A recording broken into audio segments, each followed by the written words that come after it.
Okay, Nicole, will you please do a roll call vote? Yep. Julie. Excuse me, Nicole. Yeah. As everybody goes, and Nicole, you've got quite an echo going on there. Okay. But as everyone identifies themselves, the Open Meetings Act requires that you state, if you're doing this electronically, you state where you're located. You don't have to give a specific address, but you would say, you know, Thetford Township or Montrose or wherever it is that you're at. So if each member could do that when they respond, that would be appreciated.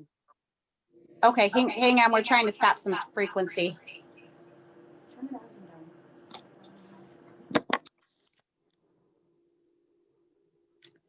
Okay. Does that help? You still have an echo, but One of us got to log off.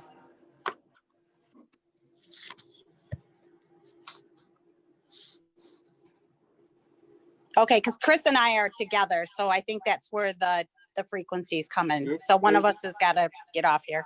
yeah, it usually is. When two people are there with Zoom together, that's usually what happens. Yeah, just leave the meeting.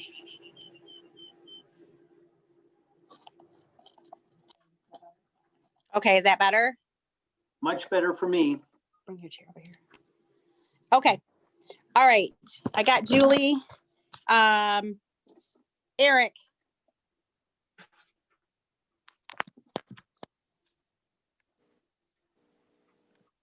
Eric.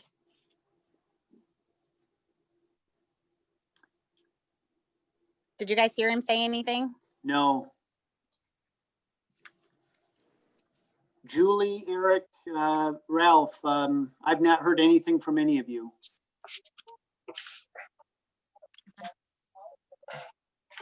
Eric.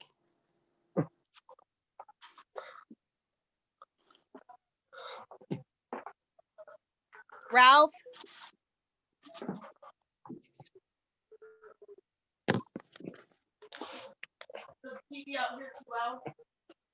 Okay. No. Are you there?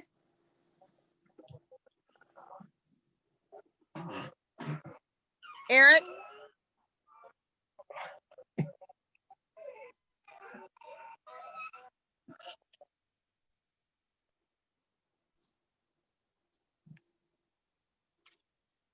Julie?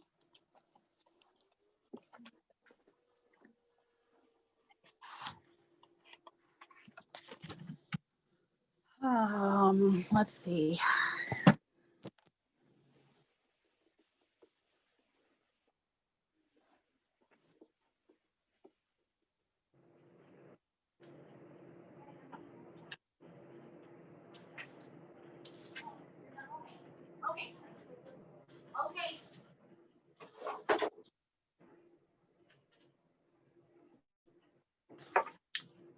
Okay, they're trying to call in.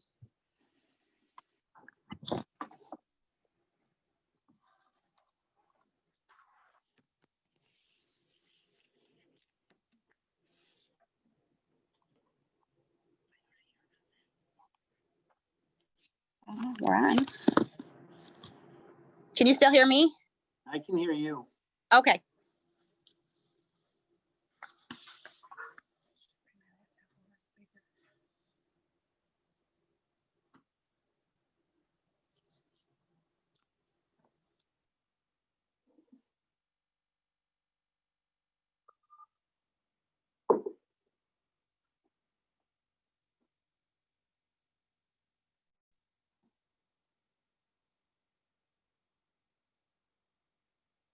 Julie?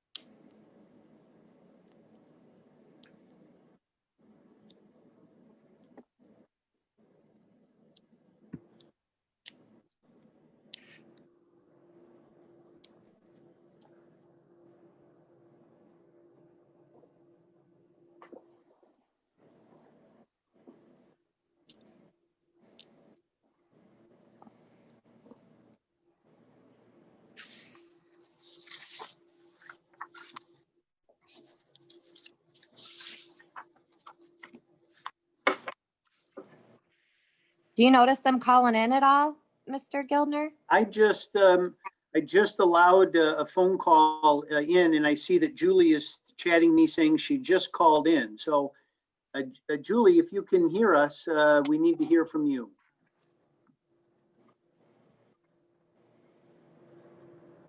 Julie, are you there?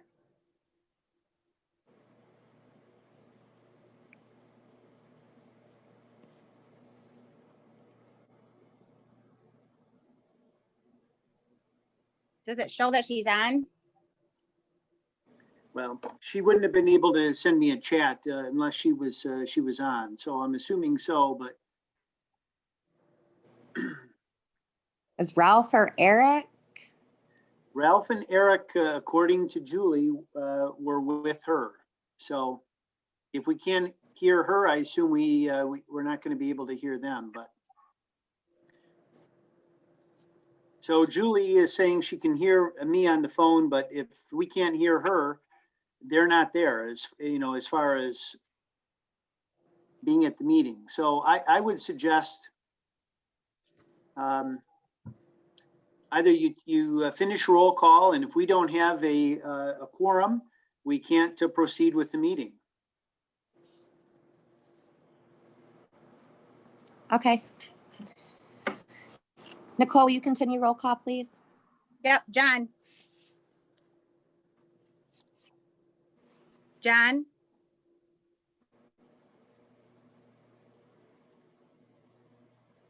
Can you hear me now? Yes. Okay, I'm home. I'm here and I'm at home. Okay. I'm here. Rachel? Here, I'm at home. I didn't hear where Nicole was at. I'm at the hall. I'm in my office. Oh, okay.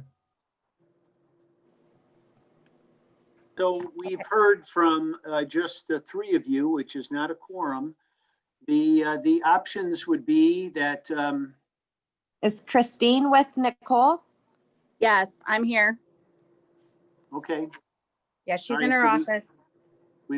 we've got four, which is a quorum.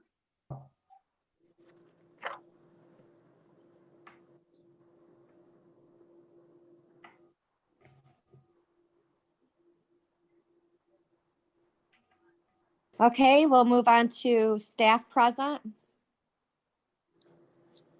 Not sure if Shannon is in tonight. I'm Shannon, here. Yep, Shannon is here. Can you hear us now? Yeah, I Who's can that? hear you. Who's that? It's Julie. Here we go. Okay. We need to hear from it. If anyone else is with you, Julie, we need to hear from them as well, and you need to identify where you're at. This is Ralph. I'm in the township hall, in the hall, Rec hall. rec hall. This is Eric. I'm in the rec hall with Julie and Ralph.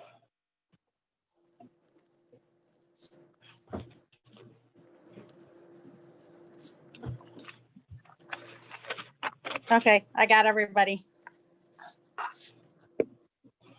Okay, our staff present was Shannon at the senior center. Approval of minutes from December 15th, 2020, regular Board of Trustee minutes. I'll make that motion. That was John. I'll second.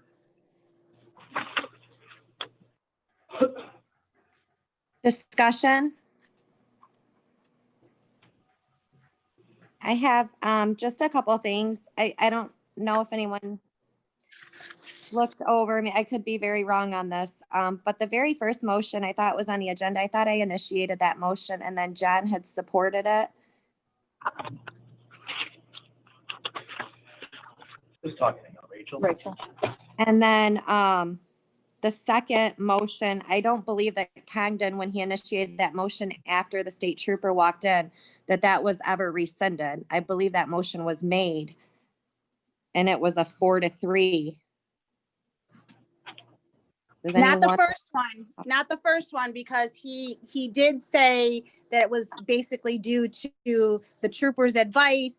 And then we asked if he wanted to rescind that, and then he did, and then Eric put the motion on the floor. Okay, because I recall making the very first motion. It was before he ever walked in. It was on the agenda. Yeah, I thought we turned that down and then Eric said, I'm gonna make a new motion. The difference from John's motion is this, and it was a concern with the video, with the, John is not correct. being able to see. Okay. So you did resend your I'll- motion then? Jen? No, the motion went down and then Eric made a alternate motion of his own. Correct, John's correct. Right, Okay. and I believe John's motion was a 5-3 or 4-3, if I recall that Chris voted yes on that. Yep. Okay, I'll check my notes. Do you want to take is there a motion made concerning then the minutes? Do you wish to approve the minutes with those changes made? Would you like to amend the motion, John? Yeah, I'll amend the motion to make the motion to accept the minutes as corrected.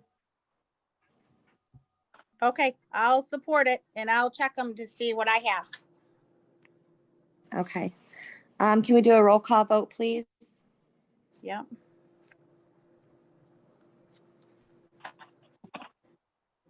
Okay, Julie, Yes. John, Yes. Ralph, Yes, Chris, Yes. Eric, Yes. Nicole, yes, Rachel. Yes. Okay. Okay, the approval of the December 22nd, 2020 special meeting Board of Trustees minutes. Anybody want to So- entertain?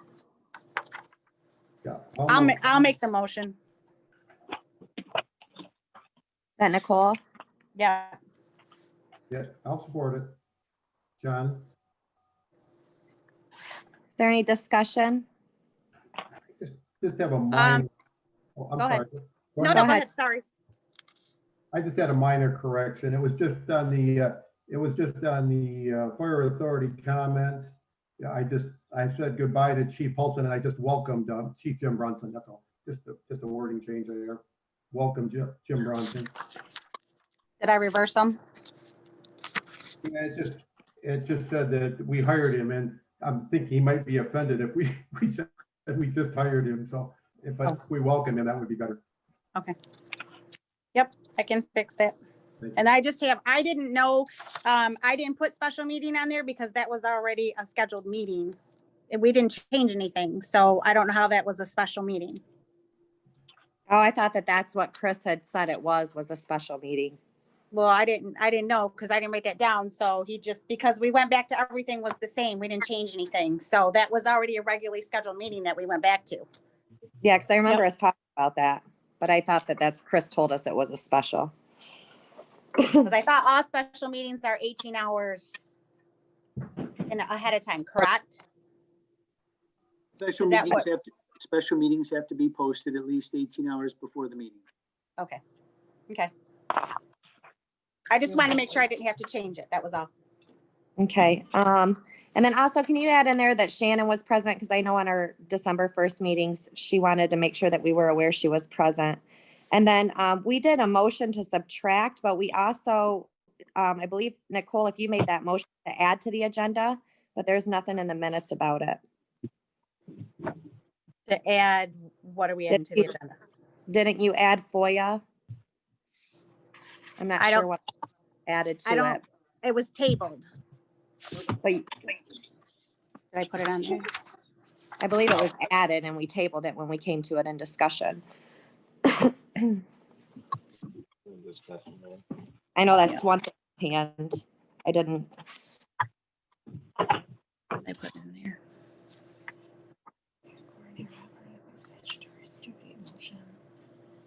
Yeah, it's in there. Yeah, right here. That there was a motion to add it to the agenda? So we put it in there what it was, and then we put the motion in the second, and then said it was tabled until further information. Oh, I That was just it? didn't know. Because we did subtractions under unfinished business. Following that in the meeting, you said I'd like to make an addition and you made a motion to make additions to the agenda. And then in the minutes, it would then reflect down to where we talked about FOIA and tabling it. Is that accurate or no? Yeah, I'll go back and look. That's what happens when we have 40 things on the agenda. Okay. Okay, I got it down. Okay. Do you want to amend your motion or no? Yeah, To I'll reflect amend the it changes?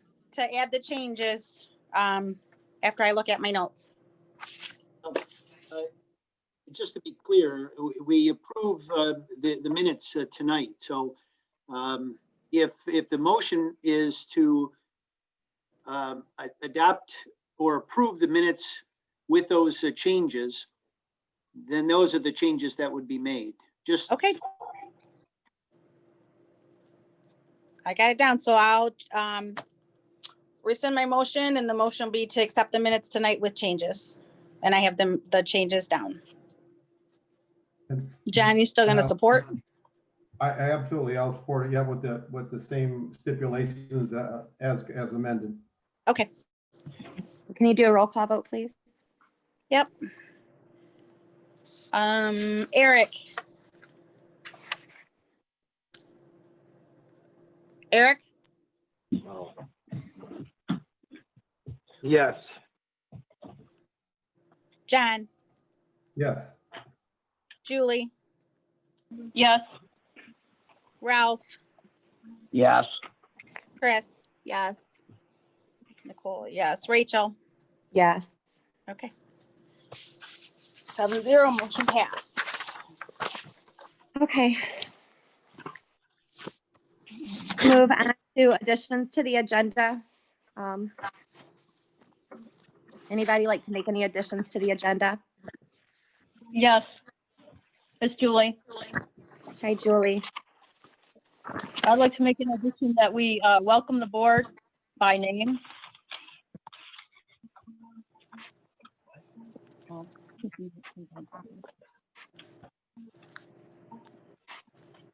Okay.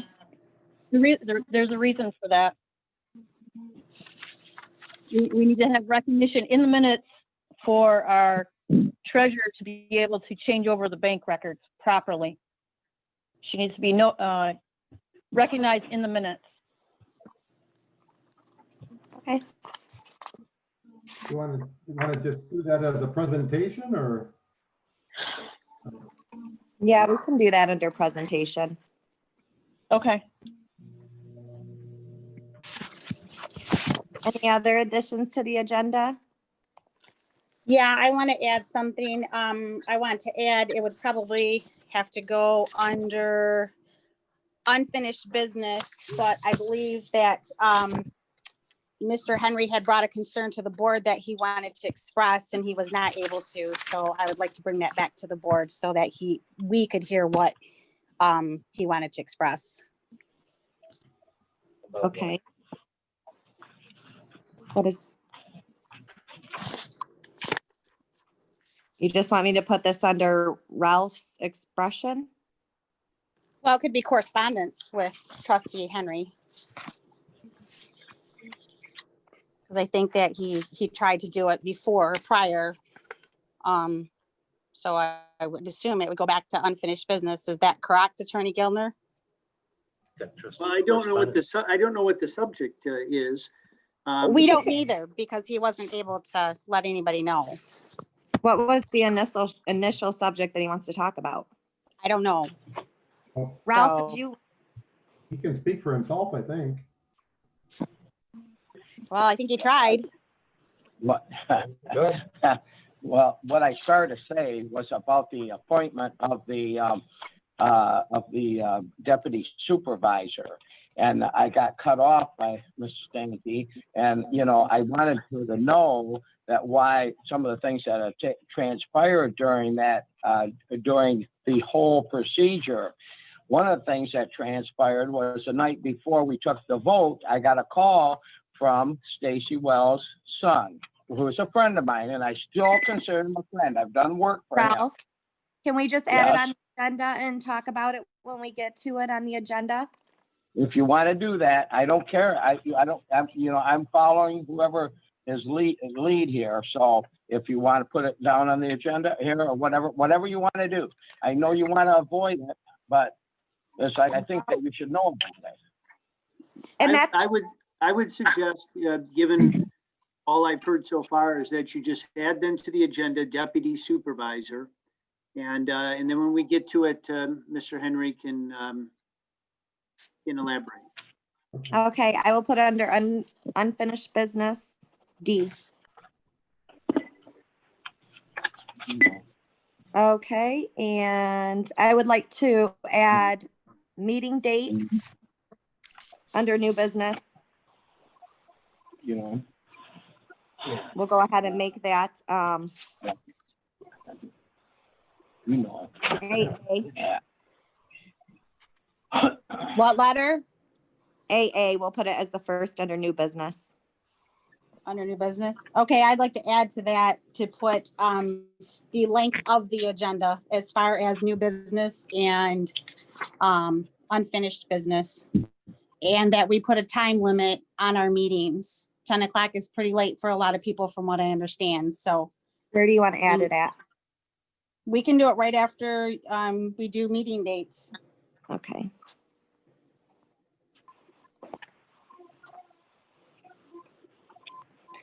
Okay, let's move on to public comments, agenda items only, please, for 3 minutes.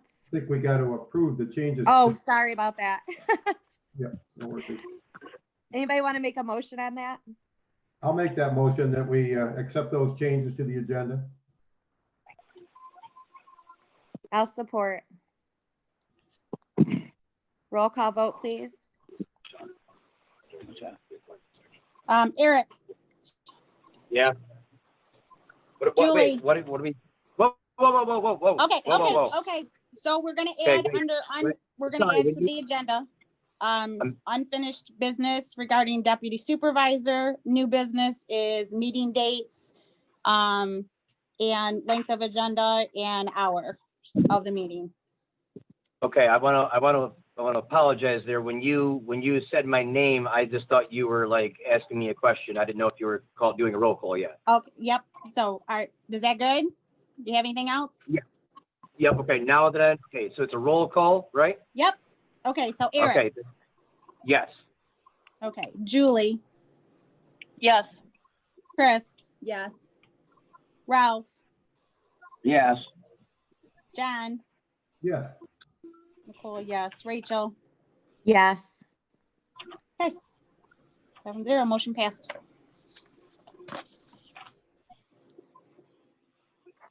Okay, let's move on to public comments, agenda items only, please, for 3 minutes.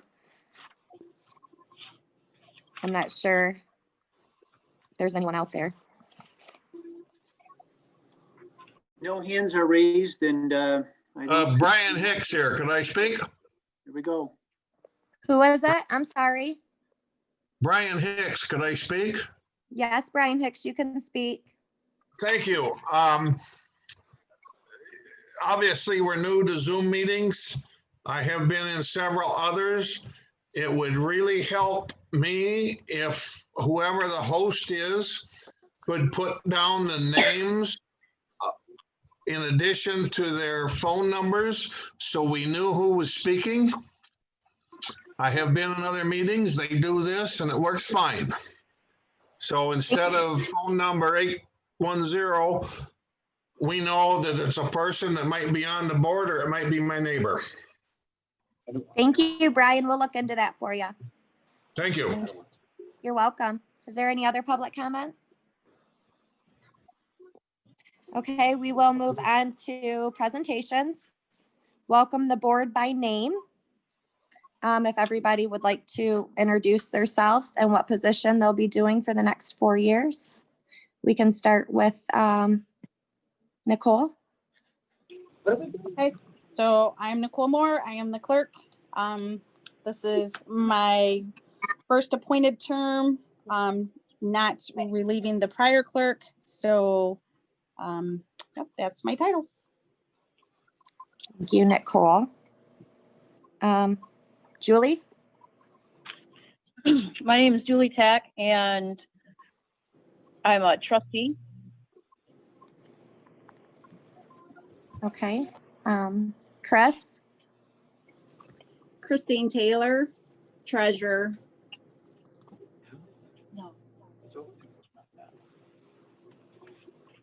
Ralph? Ralph Henry, trustee. Eric? Eric Gunnels, trustee. John? John Condon, trustee also. And Rachel Stanky, supervisor.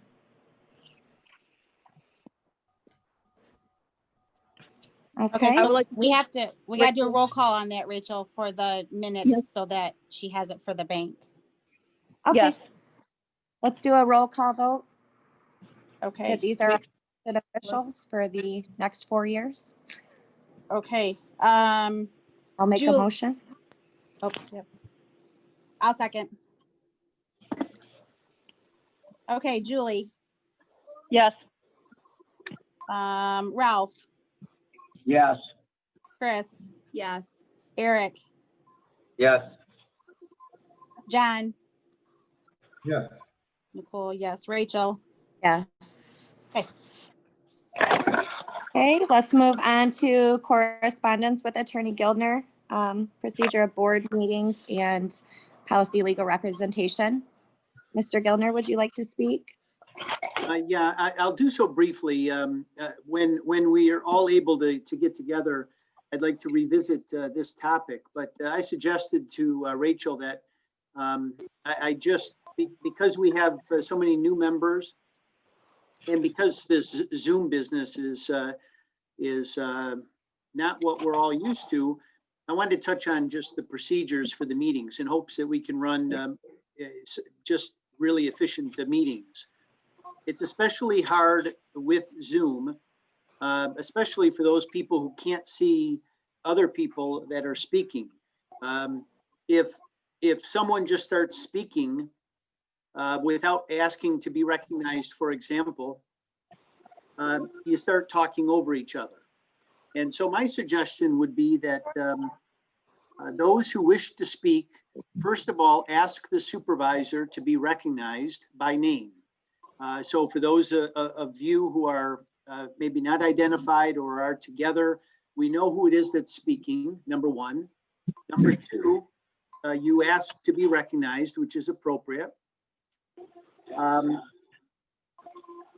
It is also very easy to devolve into a commentary or a debate on certain items when it becomes this free-for-all. One person speaks, it's addressed to another person, someone just jumps in, and then it goes back and forth. My experience has been that it's much better if, for example, Christine asks to be recognized. The supervisor calls on Christine, and I'm not picking on her, it's just her name is on the screen here. And she says her piece. And when she says her piece, then the next person who wishes to speak. And if it's John who's speaking, he's not debating Christine and he's not calling out Christine necessarily. He's simply making his comment. And as each member then has their say, we can then, move on.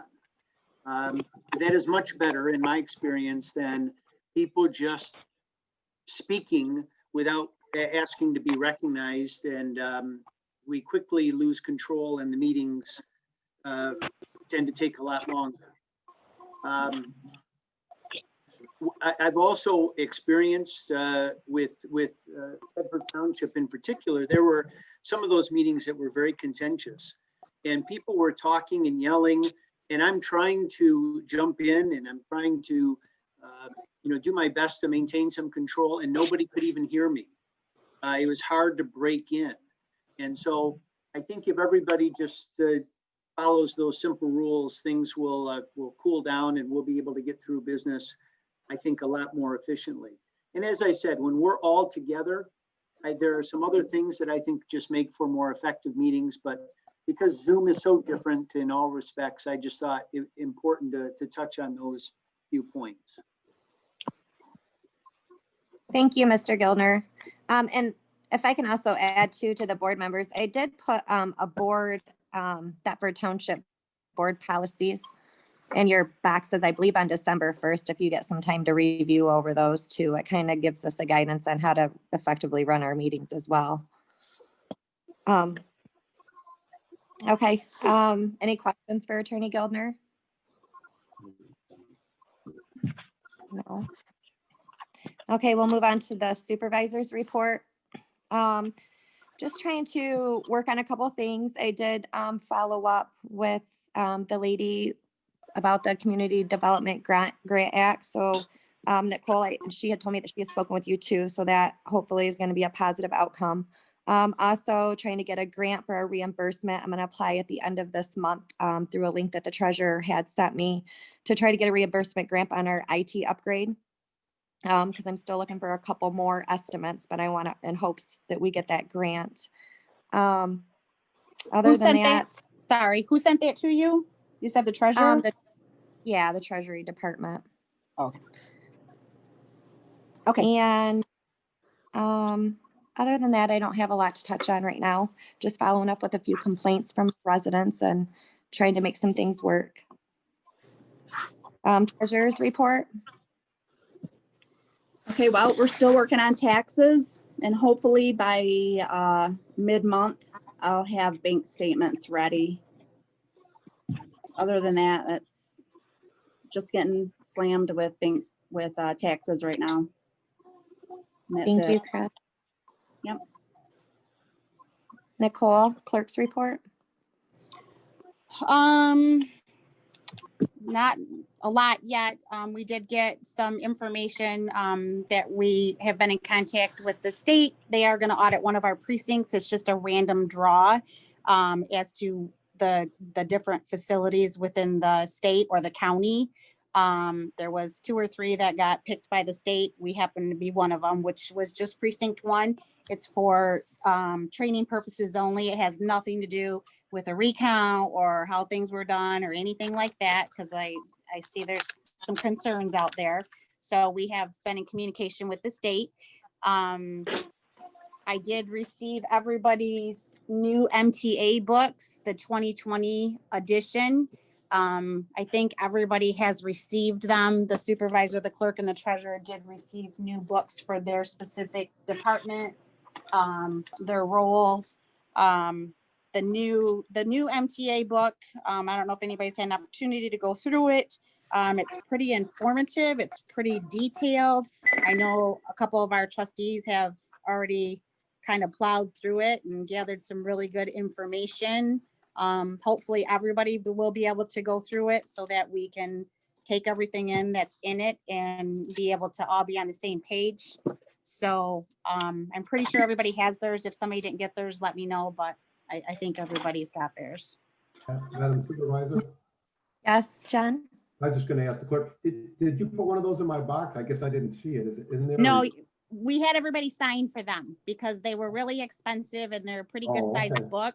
So if you just will come in and sign for it, then it's yours. No worries. Yep, I can do that. Okay. Moving on to bills for approval for January.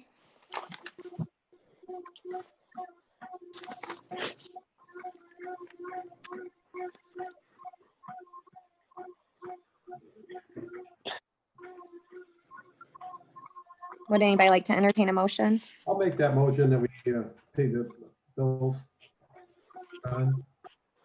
I'll support. Is there any discussion? Julie, That's all I have right now because, sorry, I mean to interrupt you. That's all I have right now because it's so, close to the beginning of the month. So I'm sure there'll be more that will come on in. So Is there any more discussion? Well, there's some background noise. My system is telling me it's coming from Christine. If you could, everyone who isn't on the board, if they could just put yourself on mute, please.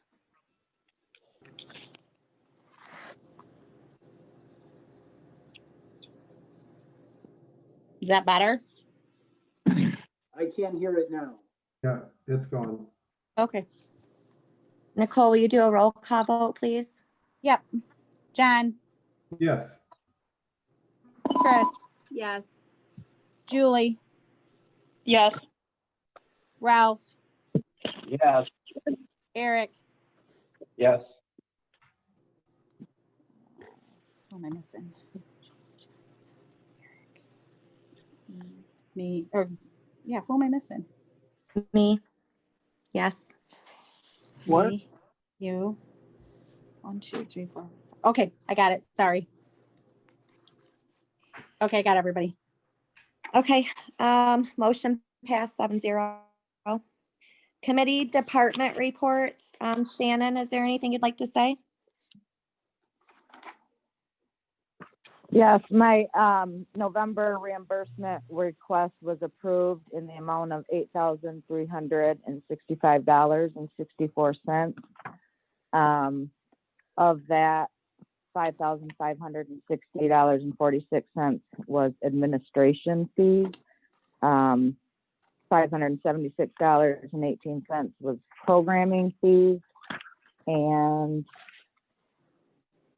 $1,239 for operations, and $990 for equipment. And our unduplicated count for the fiscal year through November 30th was 102. That's not bad. And Thank that's you, it. Thank you. John, I know we haven't had a meeting, but you have anything on the fire authority? No, nope, we haven't had one. I believe the next one will be on the 12th. Okay. Julie Tack, have you heard anything on the Parks and Recs? No, we don't have a meeting until March. They haven't mentioned doing the ice rink. No, we haven't had enough days of cold to do that. Okay. Thank you, Julie. You're welcome. Okay, so we'll move on to unfinished business. Mr. Gilner, your response, I don't know if anyone has any questions. I had put this in your packets for the Charter Township job description. I don't know if you'd like to elaborate on it at all, Mr. Gilner.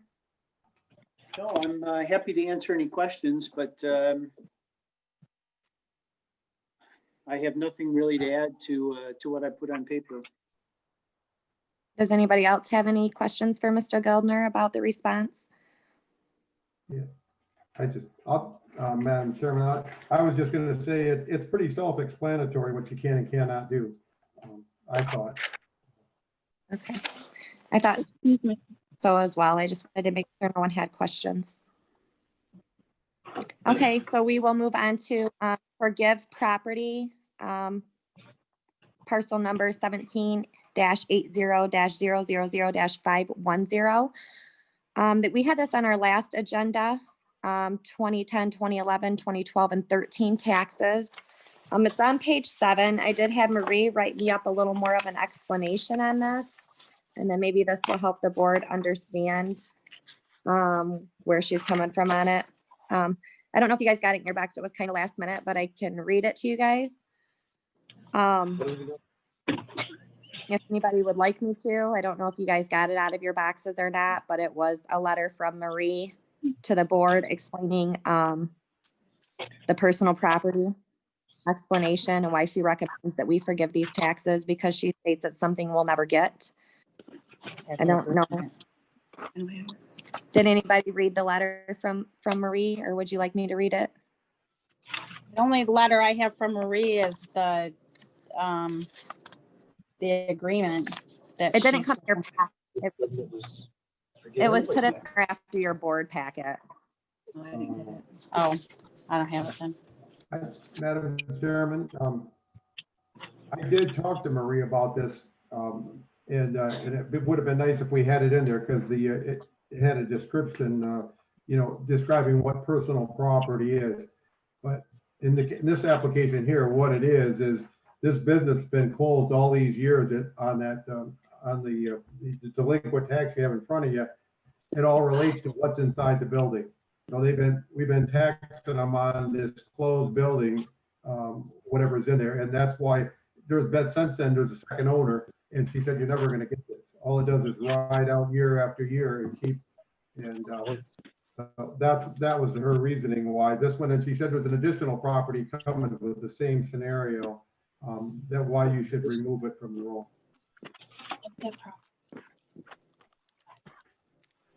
Do you guys have any questions?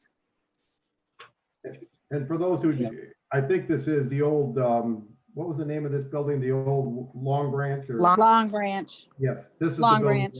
This is the one they're referring to. Madam So I believe- Supervisor? Yes, Mr. Gildner. Yeah, so I haven't seen the letter, but just picking up on what it may say, there is a process set forth by Michigan statute whereby municipalities can have delinquent personal property taxes stricken from the tax roll. I'm assuming that's what her letter refers to? Yes, it looks like it refers to like the chairs, the desk, the computers, Right. etc. Yeah, so I'm sorry. personal property taxes are assessed for that, and once a year, according to statute, if a municipality wishes to have those stricken from the tax rolls, there's a process. You have to go to circuit court and get those removed. And we do that every year. We go in for a number of our communities all at once. The statute enables municipalities to kind of combine in doing that so that there's one process, one hearing. I've never had a judge deny the request. And really all it does is it takes it off of your books and it transfers it over to the county as an unpaid debt. So my suggestion would be for this and for any others that the assessor deems as uncollectible, that you get in touch with me and we can help you do that when we do everybody else in about May or June of every year. Thank you very much. Because I'll have Marie then get the paperwork over and I'll get it sent to you. Thank you, Mr. Gildner. Mhm. Okay, so we'll move on. Is there any more discussion on that? I would like to ask a question to, I guess, Attorney Gildner. So does this normally like take this long? I mean, we're talking 2010, 11, 12, and 13.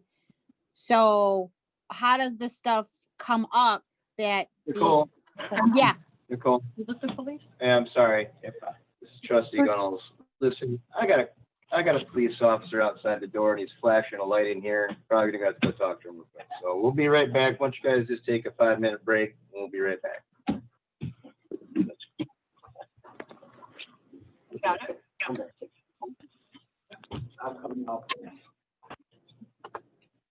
Are we taking a 5-minute break? Well- Unless they have, you were The, asking Mr. Gildner a question and then we can go from there. Well, I just wondered Yeah. how this stuff arises. I mean, how does this get brought to attention? I understand it goes through the Treasury Department and stuff at the township, but I mean, it goes from back to 2010 to, 2013, I think. So how does that work? So without having the statute in front of me, I can't tell you how long they have to be delinquent, but there's a time frame. So, but when we go on behalf of our municipalities, we do it annually. It's always in May or June of every year. And Okay. the municipalities simply send us a listing of all of those, what what they deem to be uncollectible personal property taxes. We take them, we put them into court papers, we file them with the court. So, but when you do it on an annual basis, it generally, if I recall correctly, they have to have been delinquent at least for 3 years, if I recall correctly. Okay. So, obviously, you're going to have the different ones coming up on a cycle every year, but they have to be aged by a certain amount. I just don't know what that amount is as I sit here. Okay. I just wasn't sure how that whole process works. So, how do we know that there is no personal property inside the facility? Isn't, The other one's the other side of the building. They're in there. Okay. So 3 over here, 2 over there. Yeah. And then. The other trustees are- hold on. I'll go ahead and make the motion to take a 5-minute recess. Thank you. I'll support. Sure. I Thank support. you. I'll support.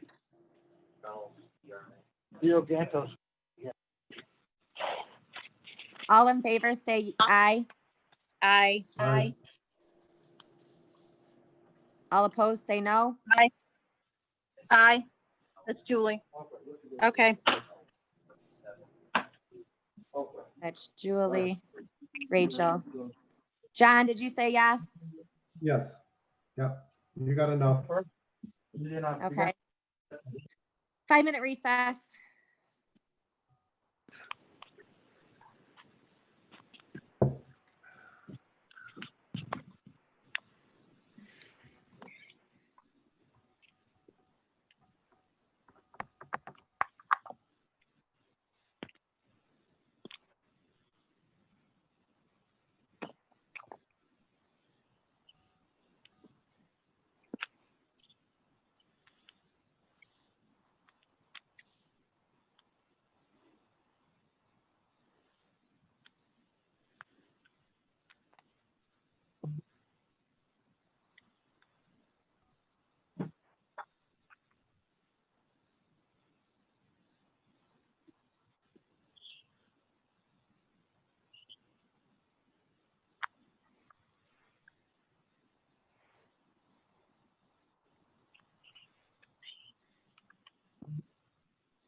Mr. Gildner, is everyone back? Chance? Well, I'm not entirely sure. We'll have to hear from them. I see that Nicole, I think, is muted. Oh, Nobody dropped off, to my knowledge, but I don't know if they're with us. oh, yeah, Marie did put an explanation of personal property in the packet. I do have. Well, it wasn't with the packet, but Yeah. Mr. Gilner, this is Stacy Wells. May I speak, Madam Chairperson? Well, we're not in the meeting right now. Yeah, we're We're- not in session, Stacy. We're in the recess. Okay.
Hey, Ralph, Eric, I think we're waiting on you. So whenever you guys are ready, please speak up. Okay, we are back. The situation handled. All right. Can all the board members at least indicate by voice that that they're with us, and then I'll start recording again. I'm here. I'm here. Yep, John, I'm here. Julie's here. Rachel's here. Ralph's here. Eric's here. I've resumed recording. Okay, I will make a motion to continue the meeting. I'll support that. I don't have time. 7:24. 7:25. Okay. I'll make a motion to continue the meeting at 7:25 PM. So moved. Thank you, Jen. Roll call, please. Is there a second to that? Jen. John was I second. seconded it. Thank you. Julie, Yes. Ralph, Yes. Eric, Yes. Chris, Yes. John, Yes, Nicole, yes, Rachel. Yes. 7-0, All in motion favor? passed. Okay. Okay, so let's move on to Eric Gunnels. Do you have any update on boardroom technology? Yeah, okay. Look, Talk to the people. yeah, all right. Look, guys, okay, the reason I've made no progress at all on that is because a couple things occurred at the last meeting, all right? Number one, what I should have done is I should have specified, you know, moving forward, how are we going to conduct meetings, okay? That's a big question. And to be honest with you, once again, it has to be put to a vote, okay? Because we have to determine whether or not we're going to meet in person from now on, or if we're going to continue doing this Zoom meeting thing, okay? Because here's the dilemma, all right? You try to incorporate the Zoom into videotaping the meetings, okay? And that just adds the complexity of the whole thing. Adding the complexity of the whole thing involves a whole nother investigation into how we're actually going to do that, which of course comes with a whole new level of cost, okay? So my personal take on this whole thing is that I am absolutely, totally fed up with the Zoom meeting. I'm totally fed up with the interruptions. I'm totally fed up with this, you know, people interrupting and, you know, technology not working correctly. We can't do this, we can't do that, we can't hear this person, we can't hear that person. Madam Supervisor's technology phone broke or ran out of battery. My computer died on me yesterday. I have to be up to the township now. Now we get the police called on us for having a meeting when we're not having a meeting. I'm just really, I'm sick of it, folks. I'm really sick of it. So from now on, I'm going to vote that we end the Zoom meetings. I'm just telling you how I personally feel about this and how I personally am going to vote. And if we are going to continue having Zoom meetings, then I can assure you that my voting is going to look a whole lot different, because I'm going to begin voting and making motions every single meeting to dismantle this township, to sell this, sell that off, get rid of this employee, get rid of that employee. Nicole can do her clerk thing from home. Chris can do her treasure thing from home. We don't need people to come to the township. There doesn't need to be a building here. We need to sell all this crap. We need to give the township back their money, because the people are not getting taxation with representation. That is my point, okay? I don't mean to be so firm or so boisterous about it, but that's my point. I understand. If 2020 has taught us one thing, and I'll leave that after this is my last point. If 2020 has made us aware of one thing, it is that it is okay to be sick and stay home. It is okay to tell your employer that you are sick and that you can't make it to work. It's okay to do that.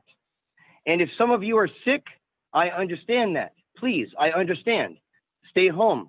We understand. But if you're not sick, just like an employer would expect you to go back to work, then the fact is, if we're not sick, then I expect that we should go back to work. And that means that we should get our butts in this chamber, not monkeying around on iPads and keyboards locked up in some facility that we don't know where you're at. Okay. And I can understand why our attorney is wanting us to tell us where we're at now. I get it, because people around the country are raising these same issues, going, where's my tax dollars spent? And who's making decisions over me? And that person is, where is that person? I can't complain to them. Okay. My point is this. I'll get back on track, Madam Chairman. My point is this. We got to make a decision. Okay. Because the Zoom thing isn't working out. I don't like it. You guys can vote for it if you want to. And if you want, we can continue to pursue having a Zoom meeting in this township. But I can assure you it's going to cost a whole heck of a lot more. But you need to tell me which direction we're going to go here, because having a Zoom meeting and trying to do all this crap is not working out. On top of the matter, I want to add this too. The last time we had a police interruption, the news media printed several articles of fake news. And then people wonder why the news media, people call the news media fake news. It's because they printed a completely artificially fake story. Okay. It wasn't even the truth. And we're trustees, and we're gonna let the truth be told in the news media without correcting it. We're not doing our job. Furthermore, we're not doing our job 75% of the time, because 75% of communication is body language. Eric. Yes. Do you want to take any action? There is no action to take, folks. You got to decide whether you're going to lead by fear and let fear lead you and lead this community, or you're going to get your butt in this chamber and go back to work. Excuse me, Madam Supervisor. Yes, Mr. Gildner. Yeah, just if there is no action item, then that would be board member comment, which is later on in the meeting. If anyone wishes to put forth a motion, then there can be some discussion on it.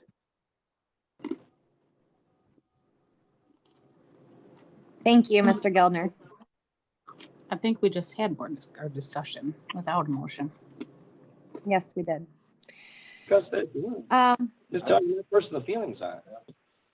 Okay, I mean, so I'm wasting time trying to sit there and do a Zoom meeting. When the technology. Eric, do you want to take just board action? Is the question. Do you want to make a motion in some sort? We need to make a motion.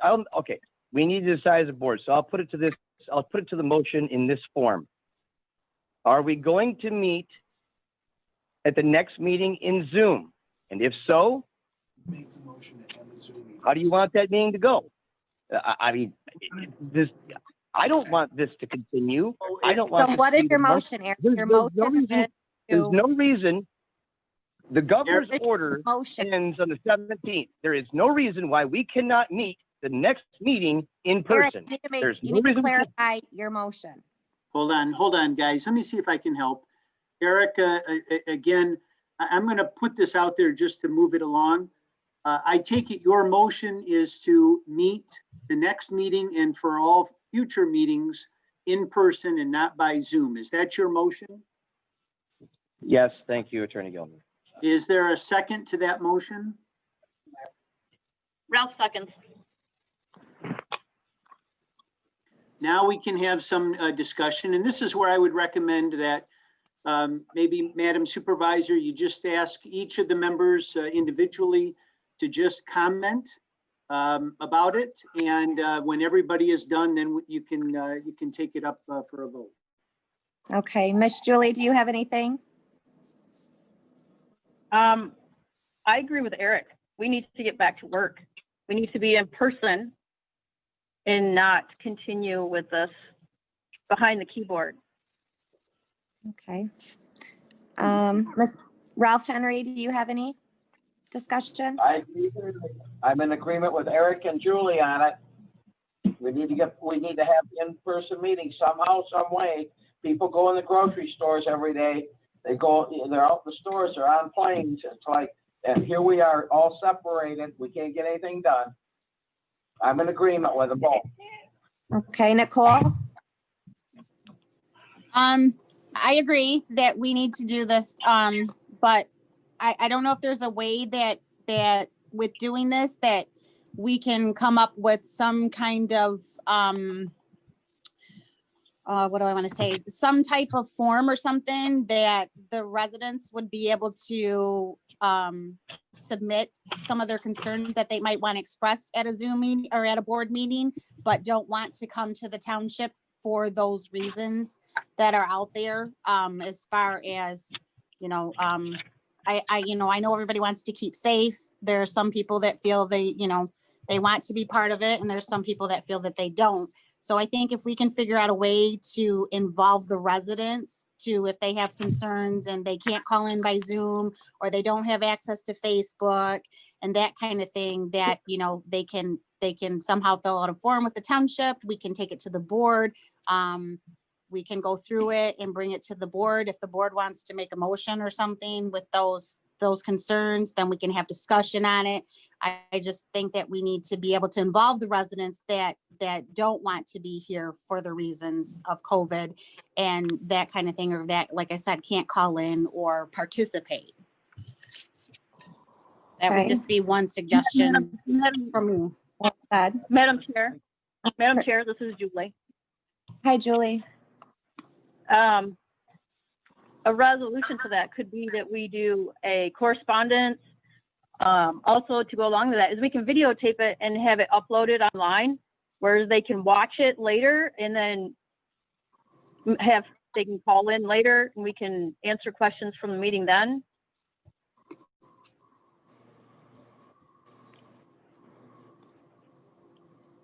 Okay.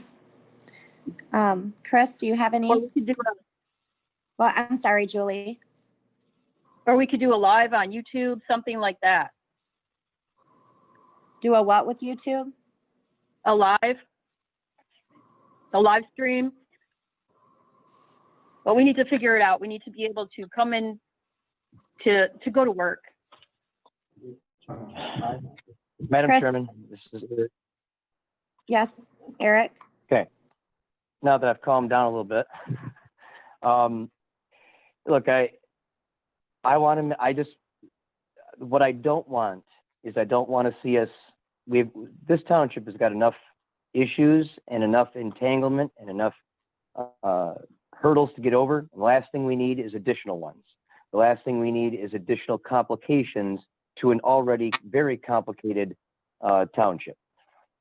In addition to that, I believe, and I've always believed, and for the last 8 years as a trustee, I have always wanted these meetings to be taped, to be recorded with video and good quality audio so that the residents can witness firsthand what goes on inside this chamber. Because a lot of what goes on inside this chamber is not reported correctly by the news media, okay? The last reports that came out by ABC 12 and TV 25, that last report about what happened in this chamber was atrocious and just riddled with mistruths. I want to give credit to Jeff Harrington and Kevin Lawrence for making corrections to those incorrect news reports. But that's the thing, and we also have to consider that this is just a perpetuation of something that was not meant to be extended this long.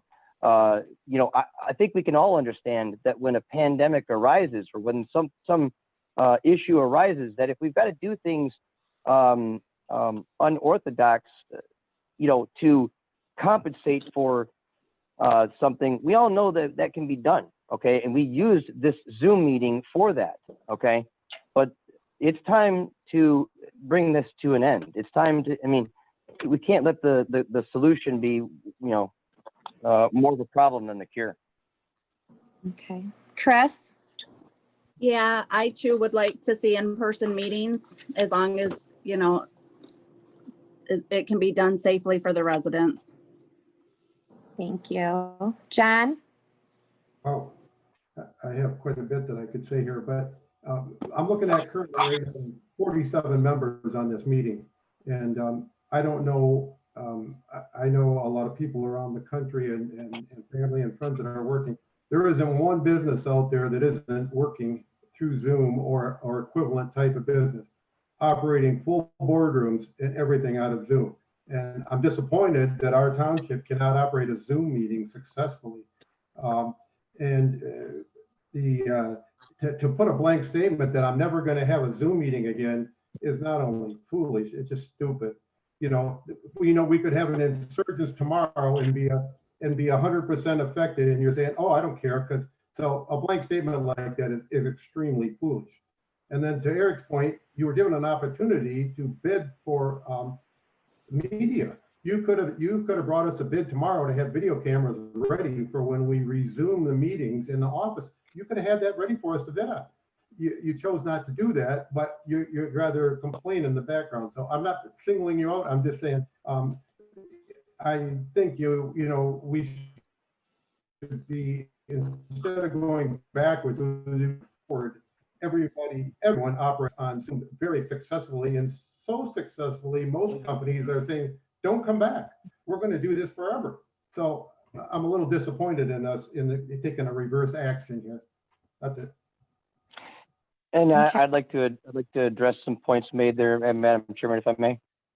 Yes, please, quick.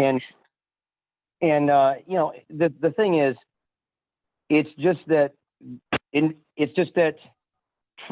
there's one goal here, and that is recording the meeting, okay? And that's one job, one task that can be accomplished, and it can be accomplished relatively inexpensively. But then you've got a whole nother problem and a whole nother thing by adding the Zoom on it. You want that done, that comes with a whole nother level of investigation as to how that's even going to function technology-wise. That comes with a whole new set of costs and expenditures and people running that technology and problems that you can have with that technology, as we've already seen, which if a problem does occur with that technology, well, then you got to call the whole meeting off. And, I don't like that. And the other thing is, yeah, I get that some companies are, trying to capitalize on this whole pandemic by saying, yeah, I don't want to have to return to work and hire employees, and I'm going to change my whole business over to doing this all by Zoom. But the point is, if that's what we're intent here as trustees is, well then, what's the point of having government? What's the point of even having this if we're not going to meet in person, and if we're not going to have a podium where people can come down to and bring their complaints to face with the people that are making decisions over them? Thank you, Eric. My only comment would be is right now we're in a gray area. I don't think it's necessarily a bad thing. I think it's forcing us to move into a technology direction, as well as also being able to host live meetings.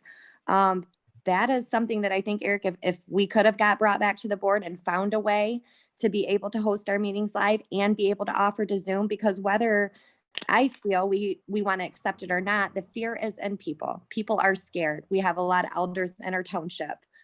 We have a lot of people that like to attend our meetings, but maybe their spouse has a sickness. I just think that at this point, we need to take all into consideration. That's why I'm not against having hybrid meetings, but I don't want to push anybody out on either side of the fence right now. And I think it's something that the fear is going to be instilled in people for a long time. I don't think that that's something that's going to go away anytime soon. But I believe in the option of coming to the meeting, or I believe in the option of being able to Zoom in to the meeting where they can watch the meeting as we host it. And that's kind of where I stood on that. It's not that I think there are people that are okay with it and there are people that are not okay with it. And I think we need to take as much of that into consideration as we can, because this isn't about ourselves. This is also about our residents. So and Madam Chairman, to go ahead. I don't mean to cut you off. To address some points that you made. Look, I understand that if we go back to meeting in person, that the people who now have the privilege of watching us by Zoom from the couch of their living room, I get that. Okay. Those people may not come to the meeting. I understand that. Okay. I think we all understand that, but that's the way it's always been. And just because, just because the next flu season or the next, mosquito virus comes along, that we're just going to stop, having meetings in public. I don't think so. And I don't want that to be the trend of the future. Furthermore, it's a privilege. It's a privilege for these people to be able to see and hear this meeting on Zoom. It's a privilege, not really a right. Okay. If you have complaints, this is where the complaint department is. You come to this township for complaints or for issues that you have, or in an injustice that's been done. If you feel afraid to do that, I understand. Then you can certainly submit your complaint or your concern in writing and you can also phone in if you needed to. You could do other things. You could, but to sit there and to say that we should justify this whole change and we should accept the people that are currently watching as being the new residents that we have to be considered, and the people that don't have computers and don't have internet access or don't have consistent internet access, like we're going to just forget about those people. No, either way, I'm saying find a way to offer both. That's what I'm saying. But that's just my own personal opinion. We can move on to a roll call vote. We have a motion on the table. Eric made to meet at the next meeting in person, not with the Zoom. Was it just the next meeting? Did I write that down wrong, or all meetings? I think it was all future meetings. Next and future meetings in person. So meet all future meetings in and no Zoom. Remember, we can change that back at any time. If all of a sudden if the new coronavirus, if the new COVID-19 virus, okay, COVID-21 virus pops up and it's a whole new strain and it starts wiping out 25% of the population, then yeah, we can make a decision on the fly to go back to Zoom meetings. Okay, that's not a problem. Okay, well, I think that, but I'm just saying for right now, we need to get these meetings back, and it's just time. I'm not sick. We have motion. We have trustees support by. sick. Do we want to do a roll call vote? You need to do a roll call vote. Okay, John. Read back the motion. Read back the motion, please. Okay, so your motion states that you want all future meetings in person, not by Zoom. Yeah, let's just look. Yeah, let's just simple. Keep it simple. Yeah. Ralph So, yes. supported it. I supported that. Yeah. Okay. So Go ahead, Nicole. Roll call, please. Okay, John, No. Eric, Yes. Julie, Yes. John, Eric, Julie, Ralph, Yes. Chris, No.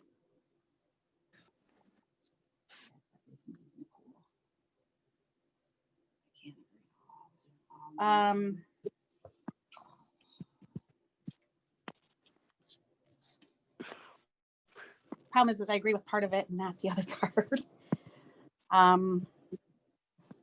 What part do I mean? Wait a minute, Sorry, wait go a ahead. minute. We're voting at this point. Okay, Right. I'm gonna say yes. Rachel, No. Motion passed 4-3.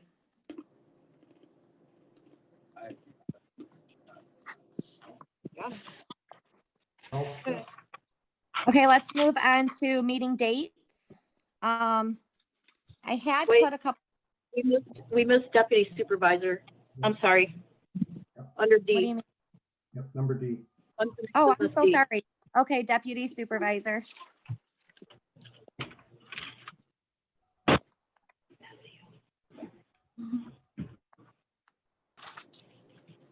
Okay.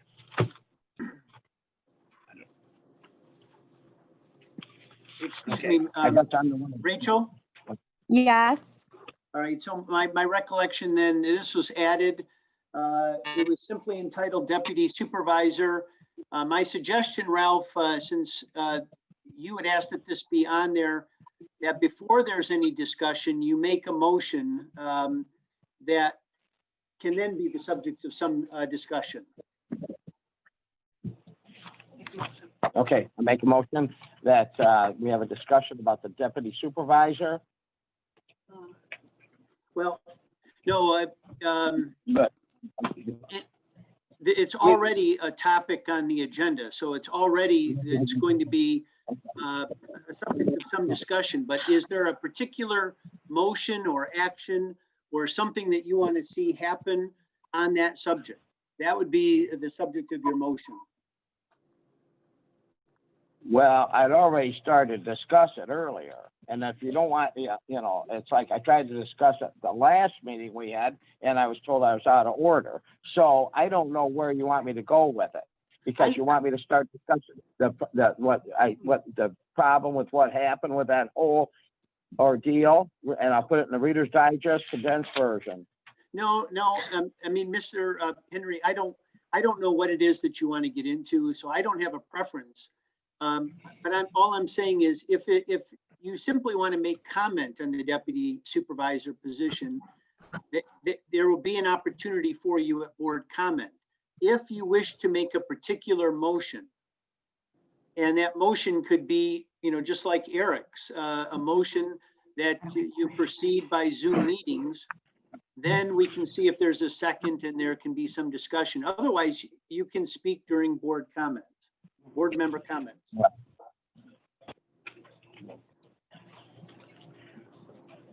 Well, you know, it's like, I guess they don't want, the supervisor doesn't want to hear what I had to say. She knows what happened. I know she does, over the whole discussion over that, there was a discussion her and I had by a text discussion, and that discussion ended up being transferred to several people evidently. That was then, there was a phone call made to me. It was of a threatening nature. I took it as a threatening nature, and it was by, it come from the deputy supervisor's son. And I stopped him in midway in it, and I told him that, you know, I don't get pushed around by anybody, and I know that it had originated from Rachel because of the verbiage I used in it, and the verbiage that he. Mr. Henry, let me see if I can help. And when I'm throwing out these suggestions, Guys, all I'm trying to do is just steer the conversation and help it move along. Mr. Henry, is your motion then that there be some discipline taken against the deputy supervisor for wrongdoing that you believe occurred? I'm not saying that anybody should be disciplined by it. What I'm saying is that people should be made aware of it. And I'm making certain assumptions, you know. And so my suggestion, Madam Supervisor and Mr. Henry, is Mr. Henry, just address that during board member comments, and you can say your piece at that point. And if you wish to make a motion of to some extent, now would be the time. Otherwise, we'll hear from you during board member comments, if that's okay, fair. so, Mr. Gilner, you're going to run. Are you hosting the meeting now? You're hosting and you're chairing the meeting now. Is that what it is? No, Mr. Henry. All I'm trying to do is, well, first of all, there isn't supposed to be a discussion on an item unless there's a motion made and seconded. Can I stop you? Right, I don't have a second. Did anybody second that I didn't hear? Wait a There was minute. no motion. That's the issue. There has been no motion made. Therefore, there is no second. Therefore, we're not supposed to have a discussion. If there is no action being sought and Mr. Henry wants everyone to know what happened, all I'm saying is that can happen, but it needs to happen during board member comments. That's all. Okay, well, I have a motion that he made to do discussion about deputy supervisor, that Mr. Henry made the motion. I don't have a second. So a motion was made, but I don't have a second. The motion was made to add deputy supervisor to the agenda. That motion passed. So Correct. we're now there, and I'm simply asking, is there a motion made with respect to the deputy supervisor? That's all. Yeah. And he did. He called out a motion to have discussion about deputy supervisor. That's what was said, but nobody seconded it, and then everybody went into conversation about it. So he did make a motion. But I think Attorney Gilner was trying to state that what action is he taken to have a discussion? He did. He said discussion. He said discussion about deputy supervisor. That's what I have written down. That's what he said. He made the motion. So is that not what we're looking for? If that was the extent of the motion to have discussion, then that would be appropriate to have discussion. Okay, so now we just need a second to pursue, right? No, And are no. we allowed to, Mr. Gilner, are we allowed to conversate about my deputy without knowing what's going on? Are we allowed to do that with, I don't even know if I'd call her an employee because she's a volunteer of the township? Well, it would help me greatly if I knew what the discussion was about, but as I have explained both to this board and to the previous board, there's limitations on the board's action with regard to a deputy clerk, supervisor, or treasurer. All the board can do is control the pay for the deputy, and that's it. There is no discipline or anything else that the board can do. So I'm trying to understand what the action request is. Yeah. Okay. All right. Okay. I'm going to make a request. I'm going to make a motion that we have a discussion over the deputy supervisor's hours that she works. Because we do, as a board, we are capable of one, of deciding her pay scale, and two, of deciding what hours she works. So I'm going to make a motion, to discuss the hours and look with a plan of what she works. There's a motion. You're not Miss, sure though. excuse Yes, me. go ahead, Mr. Gilner. Mr. Henry, do you have a specific pay or hours that you wish for the deputy supervisor? We decided as a board not to pay her, not to fund her.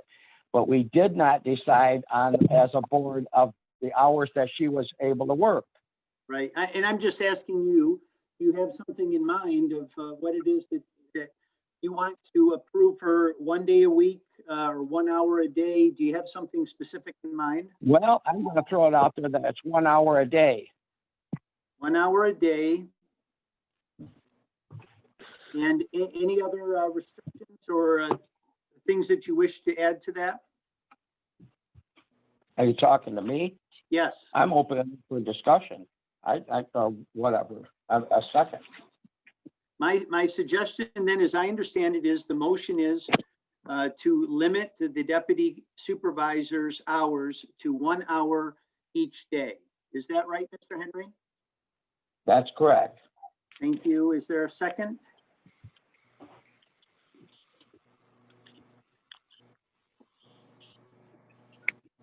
I would second that, but I would also like to make an amendment.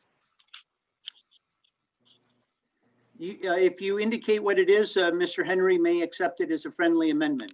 What is your Okay. suggested change? My suggestion is also that we specify job duties.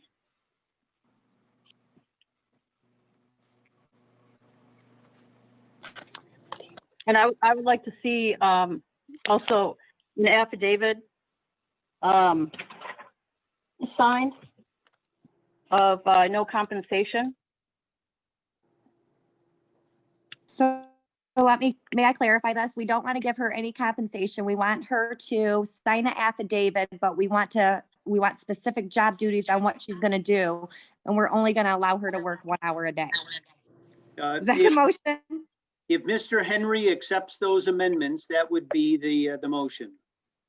I accept the amendments. There we go. So that's what I understand the motion to be. Now, Mr. Gilner, with a deputy, they're entitled to specify job duties and the hours she works without even paying her anything?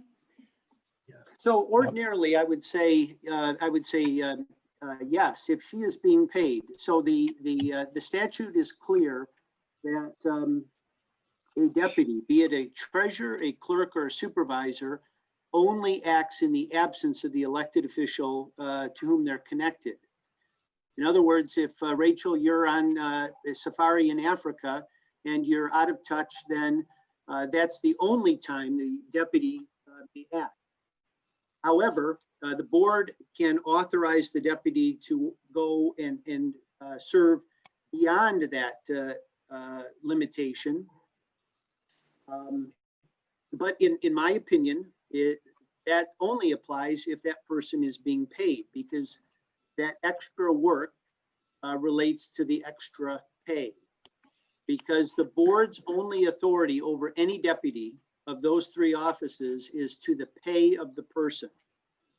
And so my belief is that if that person is serving without pay and benefits, and you can certainly require an affidavit, but this board's action a meeting or so ago was that there would be no pay authorized. So whether the deputy recognizes it or not, she is entitled to no compensation by board action. So Okay, because that is the case, I don't believe that there can be limitations on the duties because there's no resulting extra pay as a result. Mr. Gelner? Yes, Mr. Henry. Yes, with Rachel's permission, absolutely. Yeah, okay. Yes, yes, Mr. Henry. On page 115 of the Michigan Township Association book, paragraph 2, it says the township board does not have a vote over who is appointed as a deputy, but the board does determine what hours the deputy may work and what the compensation will be. Right, right. Yeah. So when you say that we are not capable of determining what hours you work, this clearly states that we are capable of determining what hours she's capable of working. But you're not paying her. Can I speak, Rachel? Yes. Okay, so according to the insurance company, she will be compensated $1 per month. That would be $12 per year in order to be covered under the liability insurance. Because the township is at a great risk if we don't do this for liability purposes. So she will be paid. It might be the $12, but it has to show something in order for the liability for the township. And that was board approved? No, that's the insurance company's That's my disclosure. point. That's not a wage. That's not board approved. It's a requirement for the insurance company. Right. You have a but volunteer, you have to pay them $1 per day or $1 per month, a dollar $12 a a year day or in order a for them month? to be covered on the liability. It's $1 per month, so it's $12 per year. But you guys did not approve for her a wage. This is for The board had liability. not- Excuse me, Exactly. ladies, this is Yes, where we're Mr. just Field. jumping in. I would suggest again that we just let one finish before the next one speaks. Go ahead, Nicole. So the insurance company advises everybody that has somebody come in to volunteer, because that goes with you've issued a key and she has access to come and go, whether someone's here or someone's not. And MTA has also advised that basically if somebody has a volunteer come in to help, and even in a deputy supervisor, whatever, well, the clerk and the treasurer are mandated, so it would be a deputy supervisor's position, that if they have access to certain things that could create liability for the township, you must pay them $1 per month. That's not, that doesn't have to be board approved. That's the insurance policy.